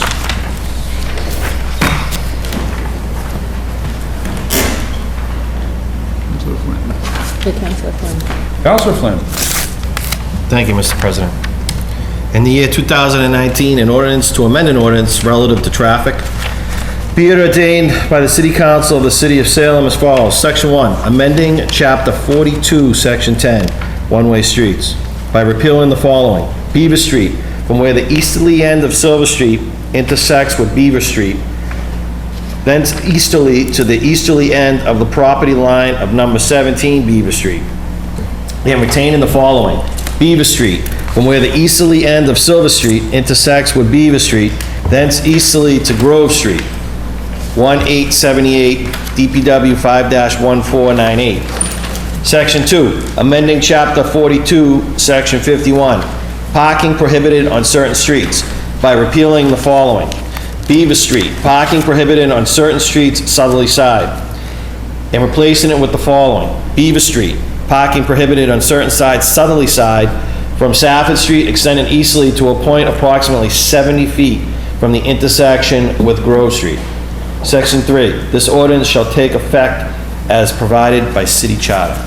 And you move? I move for adoption. For adoption. Thank you. Under discussion? I move for first passage, I'm sorry. Move for adoption for first passage. For first passage, correct. Thank you. Under discussion. Yes, I walked through here, this area, with one of the residents, and also Lieutenant Tucker, and it's right where that, the new buildings are being built. There's a concern, the old Flint Tan, in the backside, by Goodhue Street. A lot of the parking's gonna be taken up there, so there's a concern, first off, with the parking on one side going up on Beaver Street. That's part of this. And the other part is, there's an allowance for cars coming up, trucks too, if you can read this after. They go up and then they hit the one-way at the top, so they get stuck there. They either try to go forward all the way towards Safford, or they gotta back all the way down. This definitely has been a problem with the neighbors, and like I said, this is approved by Lieutenant Tucker, and it's also gone to the Traffic Commission as well, with their recommendation. And that's about it on it. Thank you. Any further discussion? Councilor Driver. Thank you, Mr. President. I'm really disappointed in my colleague because we share that street and I was never notified about this. I'm not comfortable with doing anything until I have all the information, and so instead of going for first passage, I would rather see this go to committee and go to a committee that I am on and can take a vote on, because I don't even quite understand this. While I get that Beaver Street is very complicated, especially what my colleague said, that when you go up just over the hill, right by the back of the ALH is where it becomes a do not enter, and that's really confusing for people. I get that, but I don't appreciate not being notified about this, and I don't understand why we would allow something like that. So I'd like to, and I'm trying to think of a committee where this could go that, maybe administrate, since we're both on administration and finance, maybe. Well, it's ordinances, license, legal affairs. Right, but neither of us are members of, but then we don't have a vote on a street that affects both of our wards. When it comes back here, you will. A member of the committee could. It's a legal matter. It's an ordinance. Okay, so send to committee, co-post with the committee of the whole. That's my suggestion. That's. Make your own motion. Safety and environment. Public health, safety and environment. We could even do public health, safety, and the environment. I know we've done traffic stuff in public health, safety, and environment before as well. Councilor Terrio, are you all set, Councilor? Yeah, that would be my amendment, is that it goes to public health, safety, and the environment. Co-post with the committee of the whole. Councilor Terrio. Then Councilor Sargent. Thank you, Mr. President. If both the Ward 4 and Ward 6 councilors on that committee, then that would be a good disposition and give them both say in it. And I'd suggest that the traffic lieutenant be invited to that meeting. Councilor Sargent. It may be, I mean, as we used to do, it's a legal, it's an ordinance, so then it would have to be referred to ordinance, license, and legal affairs, and then brought out to the full council. Things have to go to the proper committee eventually. So I feel like if it was a money matter, we could put it in public health and safety, but then it would have to come to the finance committee. I'm in agreement with you. If we send it to public health, safety, and environment, it would have to be remanded back to the city council, then the city council would remand it back to Right, but public to Ola, safety. and then back to city council. Councilor Milo. Thank you, Mr. President. What if somebody moves to table the matter, give the opportunity for the two councilors to have a discussion that Good idea. they need to have, and then somebody pulls it off the table the next meeting? Makes sense. That's a good idea. Councilor Terrio. I'll make the motion to table. That makes sense. Undebatable. Undebatable. Motion on the floor to table. Do I have a second? Doesn't need one. Doesn't need one. Vote on it. Okay, we have a motion on the floor by Councilor Terrio to table the matter till our next meeting. All those in favor? Opposed? Ayes have it. Thank you. Good compromise. Further motions, orders, and resolutions. Let's see. City of Salem, year 2019, ordinance to amend ordinance relative to traffic be ordained by the City Council, City of Salem as follows.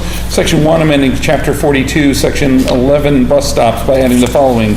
Lafayette Street bus stops, easterly side for a distance of 54 feet beginning at the driveway of 287 Lafayette Street in a northerly direction. Section 2, this ordinance shall take effect as provided by city charter, and I move for adoption for first passage. Thank you, Council Terrell. Under discussion. Thank you, Mr. President. This is something that we've talked about for a while with Salem State. They are looking to expand their inter-campus shuttle route to include the new School of Social Work. So this affects the spaces that they're directly in front of their building, which is the former Temple at 287 Lafayette Street. So this will give them a space to bring in their campus shuttle, discharge passengers safely without having to be in traffic, and let them include that in their routes.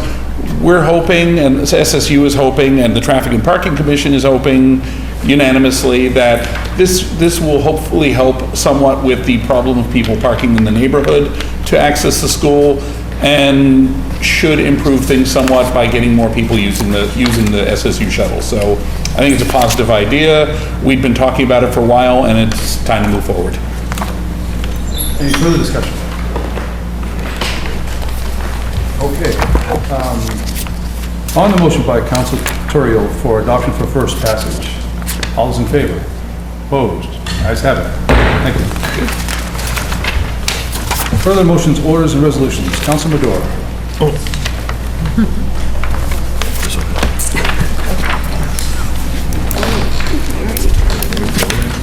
Thank you, Mr. President. City of Salem, in the year 2019, an ordinance to amend an ordinance relative to traffic. Be it ordained by the City Council of the City of Salem as follows. Section 1, Chapter 42. Waive the reading? She would like to read this, if you don't mind.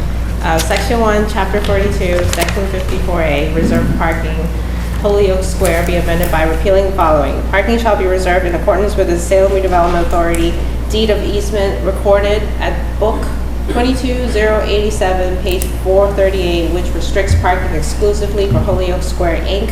during regular business hours, defined as Monday through Friday from 7:30 a.m. to 5:30 p.m. at 13 parking spaces along Holyoke Square, site of so much of the public ways known as Norman Street at Holyoke Square as about Holyoke's property at Holyoke Square. That reads a little awkwardly. A violation of this ordinance. I just cut and paste. Okay. A violation of this ordinance shall be considered a violation of a restricted parking area, and replace it with the following. Parking shall be reserved in accordance with the Salem Redevelopment Authority deed of easement recorded at Book 22087, page 438, which restricts parking exclusively for Holyoke Square, Inc., NKA CDX Analytics LLC during regular business hours, defined as Monday through Friday from 7:30 a.m. to 5:30 p.m. at 6 parking spaces along Holyoke Square of so much of the public way known as Norman Street, which are identified as spaces numbered 1, 2, 3, 4, 5, and 6 on the easement plan of land for Holyoke Square, recorded at Plan Book 372, Plan Number 64 in the Southern Essex Registry of Deeds. A violation of this ordinance shall be considered a violation of restricted parking area, and waive the reading of the rest. So moved. Thank you. And I move to split the question, Mr. President. To divide the question? Divide the question. How so? The first section that I just read, divided out of the rest, this order, and I'll explain why. Yeah, second. Second. Okay. Under discussion. Thank you, Mr. President. So the reason I divide this question is because the order I just read is a more recent order submitted by the Traffic and Parking Commission.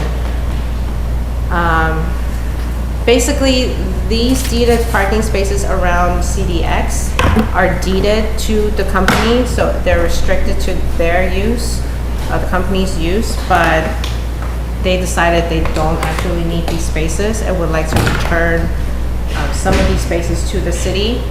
And therefore, the commission is suggesting repealing that agreement with the, I guess, Salem Regional Authority, and then replace it with a new ordinance that creates the 2-hour meter parking zone around the building.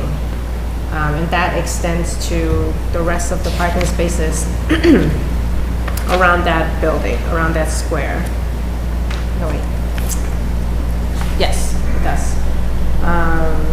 And so the rest of the order that was submitted are actually orders that were previously submitted last winter, I believe,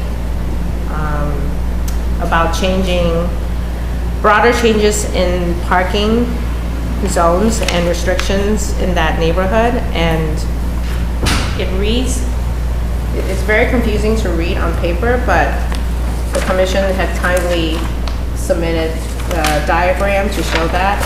But since it's already in the OLA, before OLA, I don't believe we should file a duplicate order unless the will of the body is to move it out of OLA with a 2/3 vote, and then we can take it up as a package, and I can further explain what the changes are, which have been reviewed by the neighborhood at a couple of meetings, and also at the Traffic and Parking Commission meetings.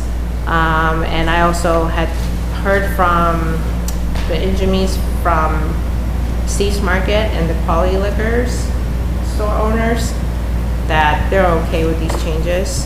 So I don't know what the will of the body is to move it out, but at least for the spaces around Holyoke Square, we can have the discussion of that. It makes total sense that they're willing to return these spaces back to the city. And in addition to that, we get the added benefit of parking revenue because it will be metered. So I move for adoption for that first part.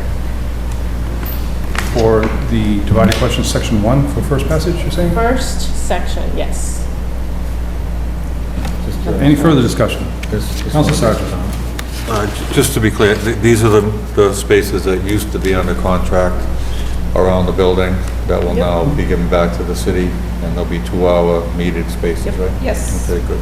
I'm just a little bit leery of the bus spaces because we had a little time with the bus. So we're on the other side of the street now, right?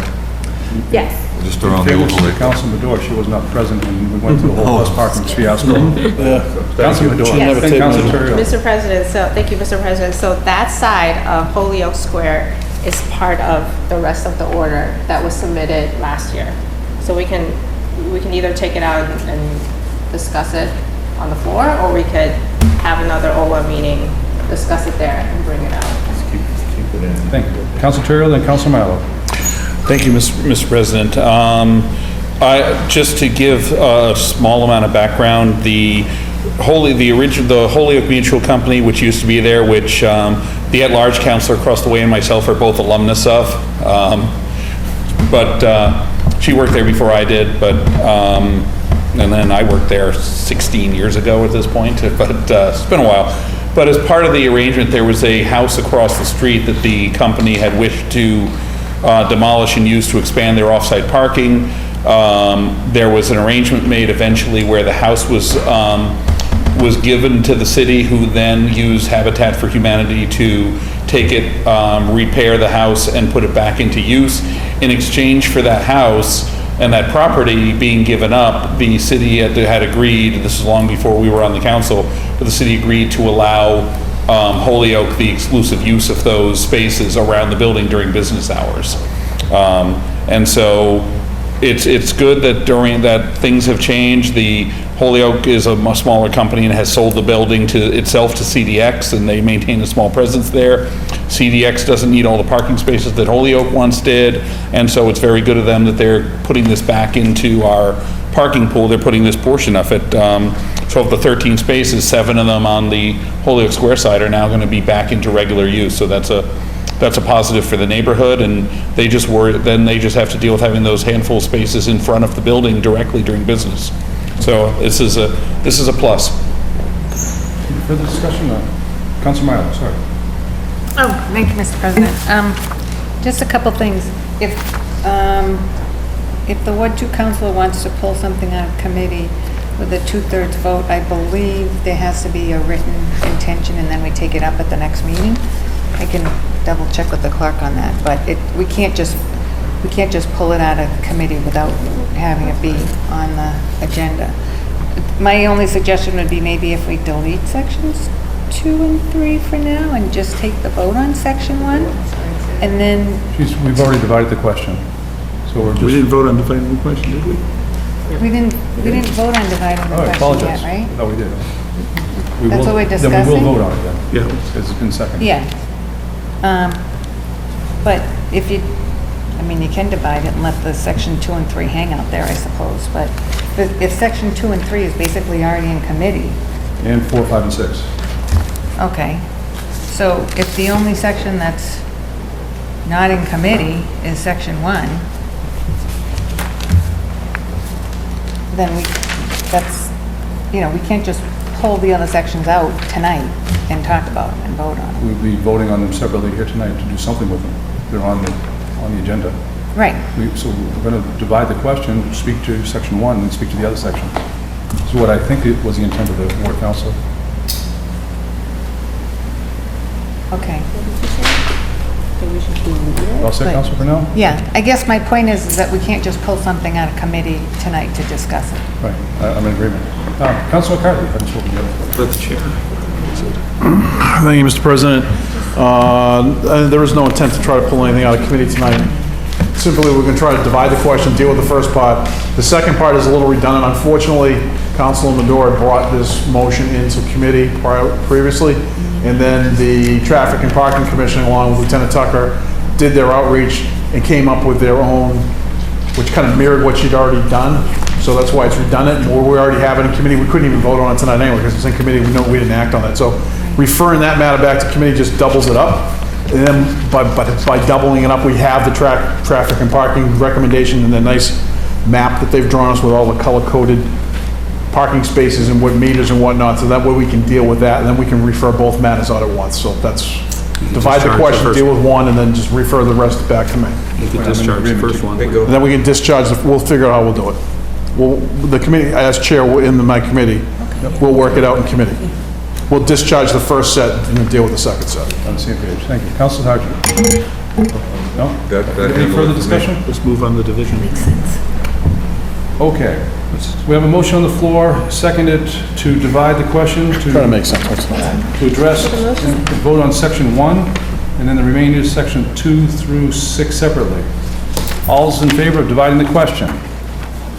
All is opposed? The ayes have it. The question is divided. Any further discussion? Move to adopt section 1. There being none. Councilor Madore, the question's been divided. What is your intent? Thank you, Mr. President. I move to adopt section 1. I'm sorry. Move to approve, move to adopt. Move for adopt first passage. Section 1? I move to adopt the first passage. Section 1 only? Section 1 only. Right. I just want to make sure we're on the right part. Okay, do I have a second? Second. Okay, on the motion on the floor by Councilor Madore, seconded by Councilor McCarthy, to motion to adopt section 1. All is in favor? Opposed? Ayes have it. Councilor Madore. Move the remaining sections to committee. You're up. Sorry. Thank you, Mr. President. I move to refer the rest of the order to the Committee on Ordinances, Licenses, and Legal Affairs. You have a second? Second. Thank you. Under discussion? Nope. No more discussion? Okay. On the motion by Councilor Madore, second by Councilor McCarthy, to remand, to refer the matters. Sure. Sorry, I'll post it.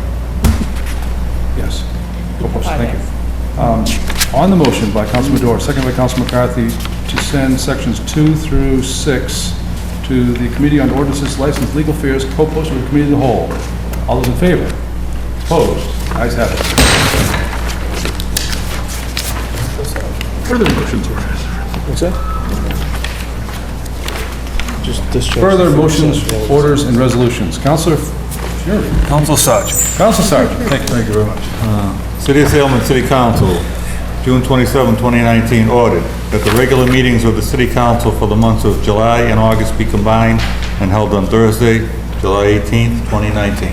Under discussion? Under discussion, Mr. President. Any further discussion? I sorry. have a little discussion. After what was brought up earlier in the night, I just want to be sure that we're sure that we want to change the dates of these meetings. And I'm fine as long as we do, okay? So that's all. So the motion is for adoption. Thank you. Any further discussion? Being none. There being none. On Counselor Sargent's motion for adoption, all those in favor? Opposed? Ayes have it. Further motions, orders, and resolutions. Counselor Peterson. Thank you, Mr. President. City of Salem and City Council, June 27th, 2019, ordered that the monthly financial report dated May 31st, 2019 be referred to the Committee on Administration and Finance, and I move for adoption. Under discussion? No discussion. Any further discussion? There being none. On Counselor Peterson's motion for adoption, all those in favor? Opposed? Ayes have it. Further motions, orders, and resolutions. Counselor Sargent.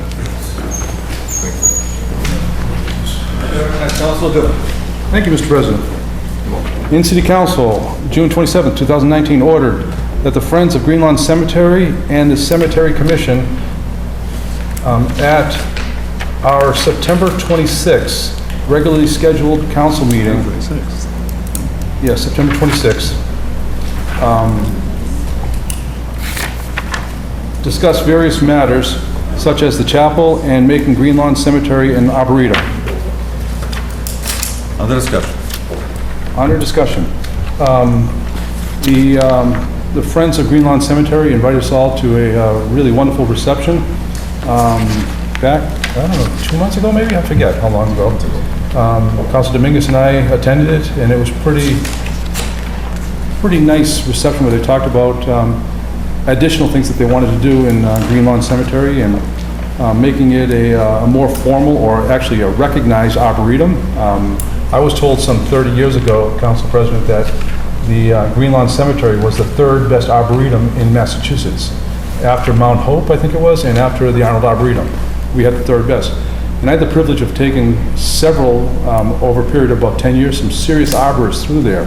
And they did not want to leave. They just drove around in awe of the trees that were in there. And the group would like to address the council and discuss, actually it's Councilor Dominguez and I invited them to come and discuss their progress for the chapel itself and these ideas and possible grant monies and other things that would be available to them should it be a more formal recognized arboretum, which is a treasure. The Ward 6 councilor knows all too well, it's in her ward, and I apologize for bringing this forward without discussing it with us first, but we talked briefly on this prior to just now. So with that, I motion that it be adopted. Any further discussion? Being none, on the motion by Councilor Dibble, all those in favor? All those opposed? The matter carries.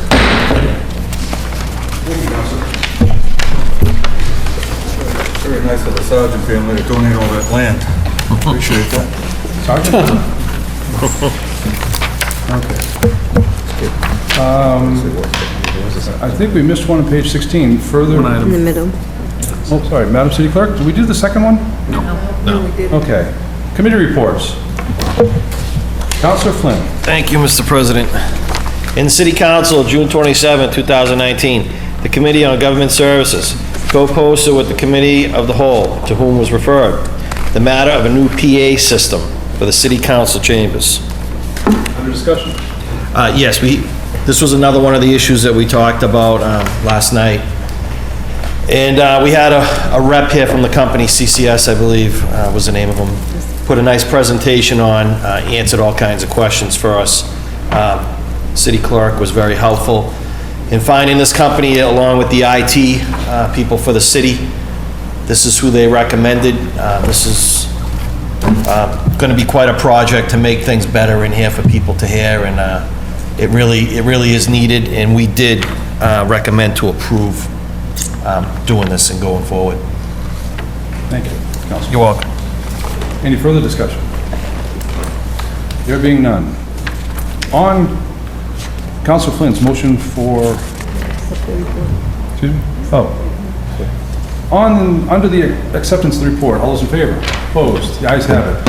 Under Councilor Flynn's recommendation for adoption, all those in favor? Opposed? Ayes have it. And I believe we're on page 17. Further committee reports. Councilor Flynn. Thank you, Mr. President. In the City Council, June 27, 2019, the Committee on Government Services, to whom was referred, the matter of discussing improving to lighting in the downtown B5 zone, has considered the matter and would recommend out of the committee that the matter remain in committee and that the subject matter be amended to include any lights in street lights in Salem. We had a nice discussion on one of the topics last night on this. We had the city electrician here and the good Ward 3 councilor had some discussions regarding a constituent of hers in the Cambridge, I believe it was a Cambridge ordinance that we talked about that was brought in for us to review, and we figured it would be better for us to review that, for the city electrician, Mr. Giardi, to review that. And on the original order, we wanted to invite the city engineer, who was not invited to that. We only invited the city electrician. So we figured, and we also, through the good at-large councilor, suggested amending it to include the lights, all street lights in Salem. So we did leave it in committee. That was how it came out. On the acceptance of the report, all those in favor? Opposed? The ayes have it. On the adoption of the recommendation to keep it under Mr. President, one second. Yes, under further discussion. Just one other thing I forgot. I had forgot to co-post our committee of the whole when I brought it in originally. So could I make a further amendment to co-post our committee of the whole going forward? Thank you. Second. Any further discussion? We got to vote on the... Okay, there being none. On the adoption by Councilor Flynn with the amendment to co-post it by Councilor Sargent to keep it in committee, all those in favor? Opposed? Ayes have it. Further committee reports. Councilor Flynn. Thank you, Mr. President. In City Council, June 27, 2019, Committee on Government Services, co-posted with the Committee of the Whole, to whom was referred, the matter of National Grid halting any non-emergency work in Salem until the lockout is over. Has considered said matter and would recommend the committee that this matter be discharged from committee. Thank you. On the acceptance of the report, all those in favor? Opposed? Ayes have it. On the adoption of the recommendation, under discussion, any further discussion? Being none. On the adoption of the recommendation by Councilor Flynn, all those in favor? Opposed? Ayes have it. Further committee reports. Councilor Flynn. That's it. That's it. That's 26. Give me a couple more. All right. What else do we miss? Page 26. Page 26. We're moving now. Fast forward. Yes. Petitions. We have a presentation by David Sweetser in response to Council Milo's order to invite him to speak to the City Council, give an update on the project at the CLC. Councilor Milo. Thank you, Mr. President. I move that this be received and placed on file. All those in favor? Opposed? Ayes have it. Mr. Councilor President- Milo. Mr. President, if I may, as we can see, Mr. Sweets is not here this evening to present to us. He had, I guess, every intention of coming, and then yesterday, today, Last minute conflict. notified the clerk that he had some other conflict. So what he did was, he sent a very brief email regarding the status of the project. And the project that we're talking about, or that we asked him to come in to discuss, was the 117, the proposed 117 units that are supposed to be built adjacent to the Community Life Center, that are meant to, the taxes from which are meant to supplement the debt service payment on the Community Life Center. So basically, the plan was we build a center, the apartments are built, or condos, whatever they are going to be now, and the revenue, the tax revenue from those goes to pay for the center. Well, obviously, that's not happening because there are no apartments there, or condos. So the intent was to find out from Mr. Sweetser what the status is, when this was going to happen, and it's also within the context of housing, because we had that whole housing discussion. He did send, I'll read the very brief email that he sent, but just know that I'll follow up with him offline, because I really would like to know what the schedule is. But this is the email. Clerk Simons, the status of the project is the following. The City of Salem's condo is completed, we know that. The common areas and the landscaping are completed as well. The punch list has been addressed and all issues have been resolved. The Community Life Center is fully operational. Regarding the remainder of the project development, which I would say is the 117 units, I am finishing up internal issues that needed attention. I will be advancing the project at Boston and Bridge Streets. I look forward to completing the residential units as approved. Thank you for your inquiry, David Sweetser. And as you can see, there's no timeline or dates here, so that's what I'll be looking for from him. And at some point in time, I'll share that information with you when I get it. Thank you. Thank you. Councilman Milo, on behalf of the whole city council, I feel, thank you for your work on this. This is overdue. We should have answers to what's happening there. But thank you for staying on this. Thank you. Any further discussion? There being none. Further petitions. We have a petition from National Grid to install one conduit on Briggs Street. Hearing order July 18th, 2019.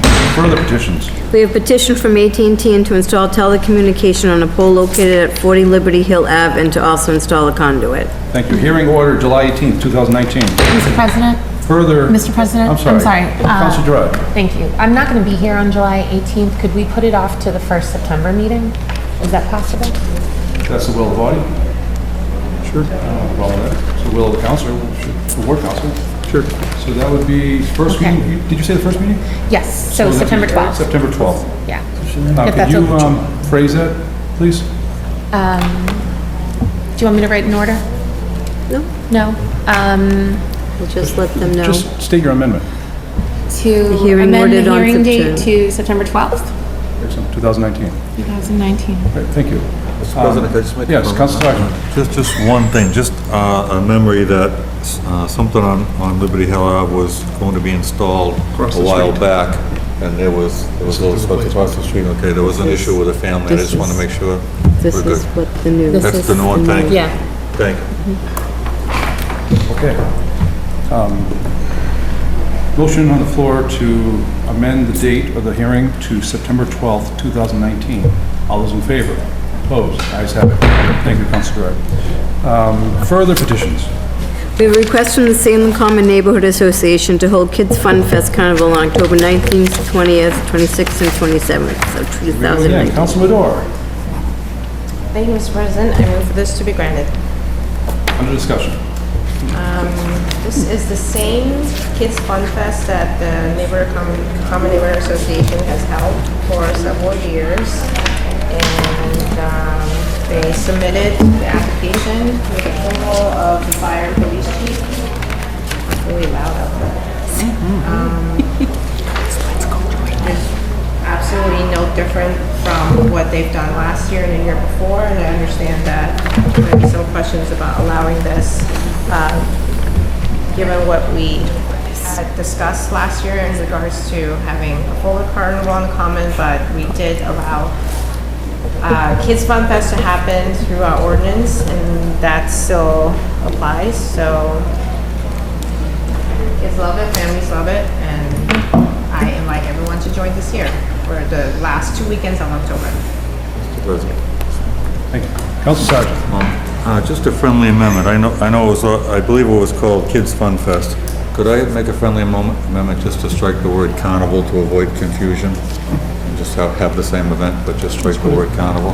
Put the period after fest, please. Do we have a second? Second. On the motion to amend the name and strike the word carnival out of it, all those in favor? Opposed? Ayes have it. On the motion by Councilor Madore for that the matter be granted, all those in favor? Opposed? Ayes have it. Further petitions. We request from residents at Clark Street to hold a block party on September 7th from 12 p.m. to 7 p.m. with a rain date of September 8th, 2019. Council Peterson. Thank you, Mr. President. I just want to take a second to brag about this neighborhood because they're so wonderful. They have organized into a neighborhood association, I guess it was about a year ago now, and they had a block party last year. It was really fun. I know Councilor Milo and Councilor Dominguez came. There may have been others as well. It was really fun. And some of the neighbors had not seen each other really in 20 years. They hadn't been organized at all. And so they've ever since then been meeting regularly. They've been able to really come together and speak about some different developments and things that are coming in right around their neighborhood. So I just think this is so wonderful. This is that this has become an annual thing now, I can say, because it's the second year. So I hope we approve it. Any further discussion? So this one's a There being tradition. none, on the motion by Council Peterson that it be granted. All those in favor? Opposed? The ayes have it. Further petitions. We request from the residents of English Street to hold a block party on July 14th, 2019 from 12 p.m. to 6 p.m. with a rain date of July 21st. Council McCarthy. Thank you, Mr. President. I move to be granted. Under discussion? No discussion. Any further discussion? There being none, on Council McCarthy's motion that it be granted. All those in favor? Opposed? The ayes have it. Further petitions. We request from the residents of Hemingway Road to hold a block party on July 4th from 10 a.m. to 10 p.m. Council Terrio. Thank you, Mr. President. I move this be granted. Under discussion? No discussion. Any further discussion? There being none, on Council Terrio's motion that it be granted. All those in favor? Opposed? The ayes have it. Further petitions. We request from residents of Orchard Street to hold a block party on September 21st, 2019 from 3 p.m. to 10 p.m. Council Gerard. Thank you, Mr. President. I move that this be granted. Under discussion? No discussion. Any further discussion? There being none, on Councilor Gerard's motion that it be granted. All those in favor? Opposed? Ayes have it. Further petitions. We have a request from the residents of Connors Road to hold a block party on July 4th from 1 p.m. to 9 p.m. Councilman Dora. Thank you, Mr. President, and for this to be granted. Under discussion? Yes, very quickly. I would like to brag about this neighborhood. Because this neighborhood has a really great mix of newer residents and second, third generation residents whose parents have built the house, raised their kids in that house, and come back to live in that house and have kids of their own. So I think this is a really wonderful neighborhood. Last year, I was invited to a party to one of the residents on Connors Road invited me to a July 4th party before the festivities, and I saw that every single house was having a party on that road, and it's in a little cul-de-sac type of road. So I suggested to them this year, why don't you just have a block party, have the street blocked off, and all your kids and your friends and family could just have your party on the street, and then watch the fireworks afterwards. And they thought it was a great idea, and I'm really glad they took the initiative to apply for a block party, and I look forward to joining them again this year. Any further discussion? There being none, on Councilman Dora's motion that it be granted. All those in favor? Opposed? The ayes have it. Further petitions. We have the following license applications: public guides, taxi operator, vehicle for hire operators only. Council McCarthy. Thank you, Mr. President. Move to be granted. Under discussion? No discussion. There being none, any further discussion? There being none, on Council McCarthy's motion that it be granted. All those in favor? How about some hands? All those in favor? Opposed? Ayes have it. Further petitions. We have one public guide license application. Council McCarthy. Move that it be denied. Under discussion? No discussion. Any further discussion? There being none, on Council McCarthy's recommendation that it be denied. All those in favor? Opposed? Ayes have it. Further petitions. We have one public guide license application. Council McCarthy. Thank you. I move that this matter be referred to the Committee on License Orders and Legal Affairs, co-posted, and that's, so I'm going to leave it at that. Okay, I thought it was more. Under discussion. Briefly, Mr. Valla came in earlier this year. There was we had a meeting with him previously. It had something to do with his application and the way it was filed. There was some issues, so he's resubmitted. So he's had a conversation with the legal department, and they want to put some conditions on his license moving forward. So we're going to make sure that he understands what those conditions are before we approve them. So I move that he go to committee. sorry, Councilor. Nope. Any further discussion? There being none, on Councilor McCarthy's motion, To move the matter to committee on licensed order legal thank affairs. you. To move the matter of the Committee on License, Order, and Legal Affairs. Co-posted. Co-posted, Committee of the Whole. All those in favor? Opposed? The ayes have it. Further petitions. We have one tag day license application. Councilor McCarthy. Thank you, Mr. President. I move that this matter be referred to the Committee on Ordinances, Licenses, and Legal Affairs. Under discussion? No discussion. Any further discussion? There being none, on Councilor McCarthy's recommendation that the motion that the matter be referred to the Committee on Ordinances, License, and Legal Affairs, not co-posted, right? Nope. All those in favor? Opposed? The ayes have it. Further petitions. We have 4 claims. Councilor McCarthy. Thank you, Mr. President. I move that these matters be referred to the Committee on License, Orders, and Legal Affairs. Under discussion? No discussion. Any further discussion? There being none, on Councilor McCarthy's motion that the matter be referred to the Committee on Ordinances, License, and Legal Affairs. All those in favor? Opposed? The ayes have it. Unfinished business. We have the second passage of an ordinance to amend an ordinance relative to Chapter 46, Section 230, sewer use charges. Councilor McCarthy. Thank you, Mr. President. I move that it be adopted for second and final passage. Under discussion? No discussion. Any further discussion? There being none, on Councilor McCarthy's motion for adoption for second and final passage. All those in favor? Opposed? Ayes have it. Further unfinished business. The second passage of an ordinance to amend an ordinance relative to rates for use of water. Councilor McCarthy. Thank you, Mr. President. I move for adoption for second and final passage. Discussion? No discussion. Any further discussion? There being none, on Councilor McCarthy's motion for adoption for second and final passage. All those in favor? Opposed? Ayes have it. Further unfinished business. We have a second passage of an ordinance to amend an ordinance relative to traffic. Councilor Madore. Thank you, Mr. President. I move for adoption for second and final passage. Under discussion? No discussion. Any further discussion? There being none, on Councilor Madore's motion for adoption for second and final passage. All those in favor? Opposed? Ayes have it.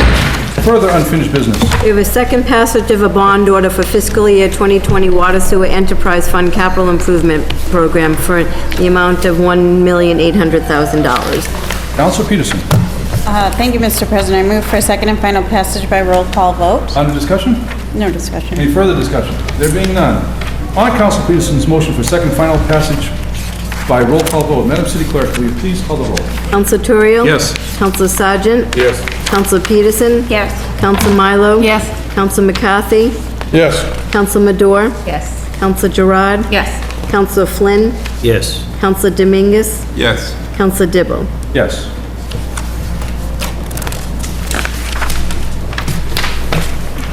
Thank you.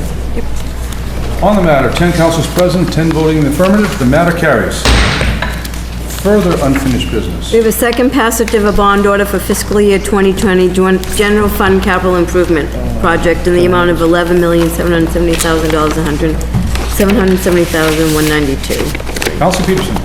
Thank you, Mr. President. I move for a second and final passage by roll call vote. Under discussion. No discussion. Any further discussion? There being none, on Councilor Peterson's motion for second and final passage by roll call vote. Madam City Clerk, will you please call the roll? Counselor Turiel? Yes. Counselor Sargent? Yes. Counselor Peterson? Yes. Counselor Milo? Yes. Counselor McCarthy? Yes. Counselor Madore? Yes. Counselor Gerard? Yes. Counselor Flynn? Yes. Counselor Dominguez? Yes. And Counselor Dibble? Yes. On the matter with 10 councilors present, 10 voting in the affirmative, the matter carries. Move to adjourn. Councilor Sargent. I respectfully move for adjournment. All those in favor? References. Opposed? Ayes have it. Can we stay? Good job, everybody. I know.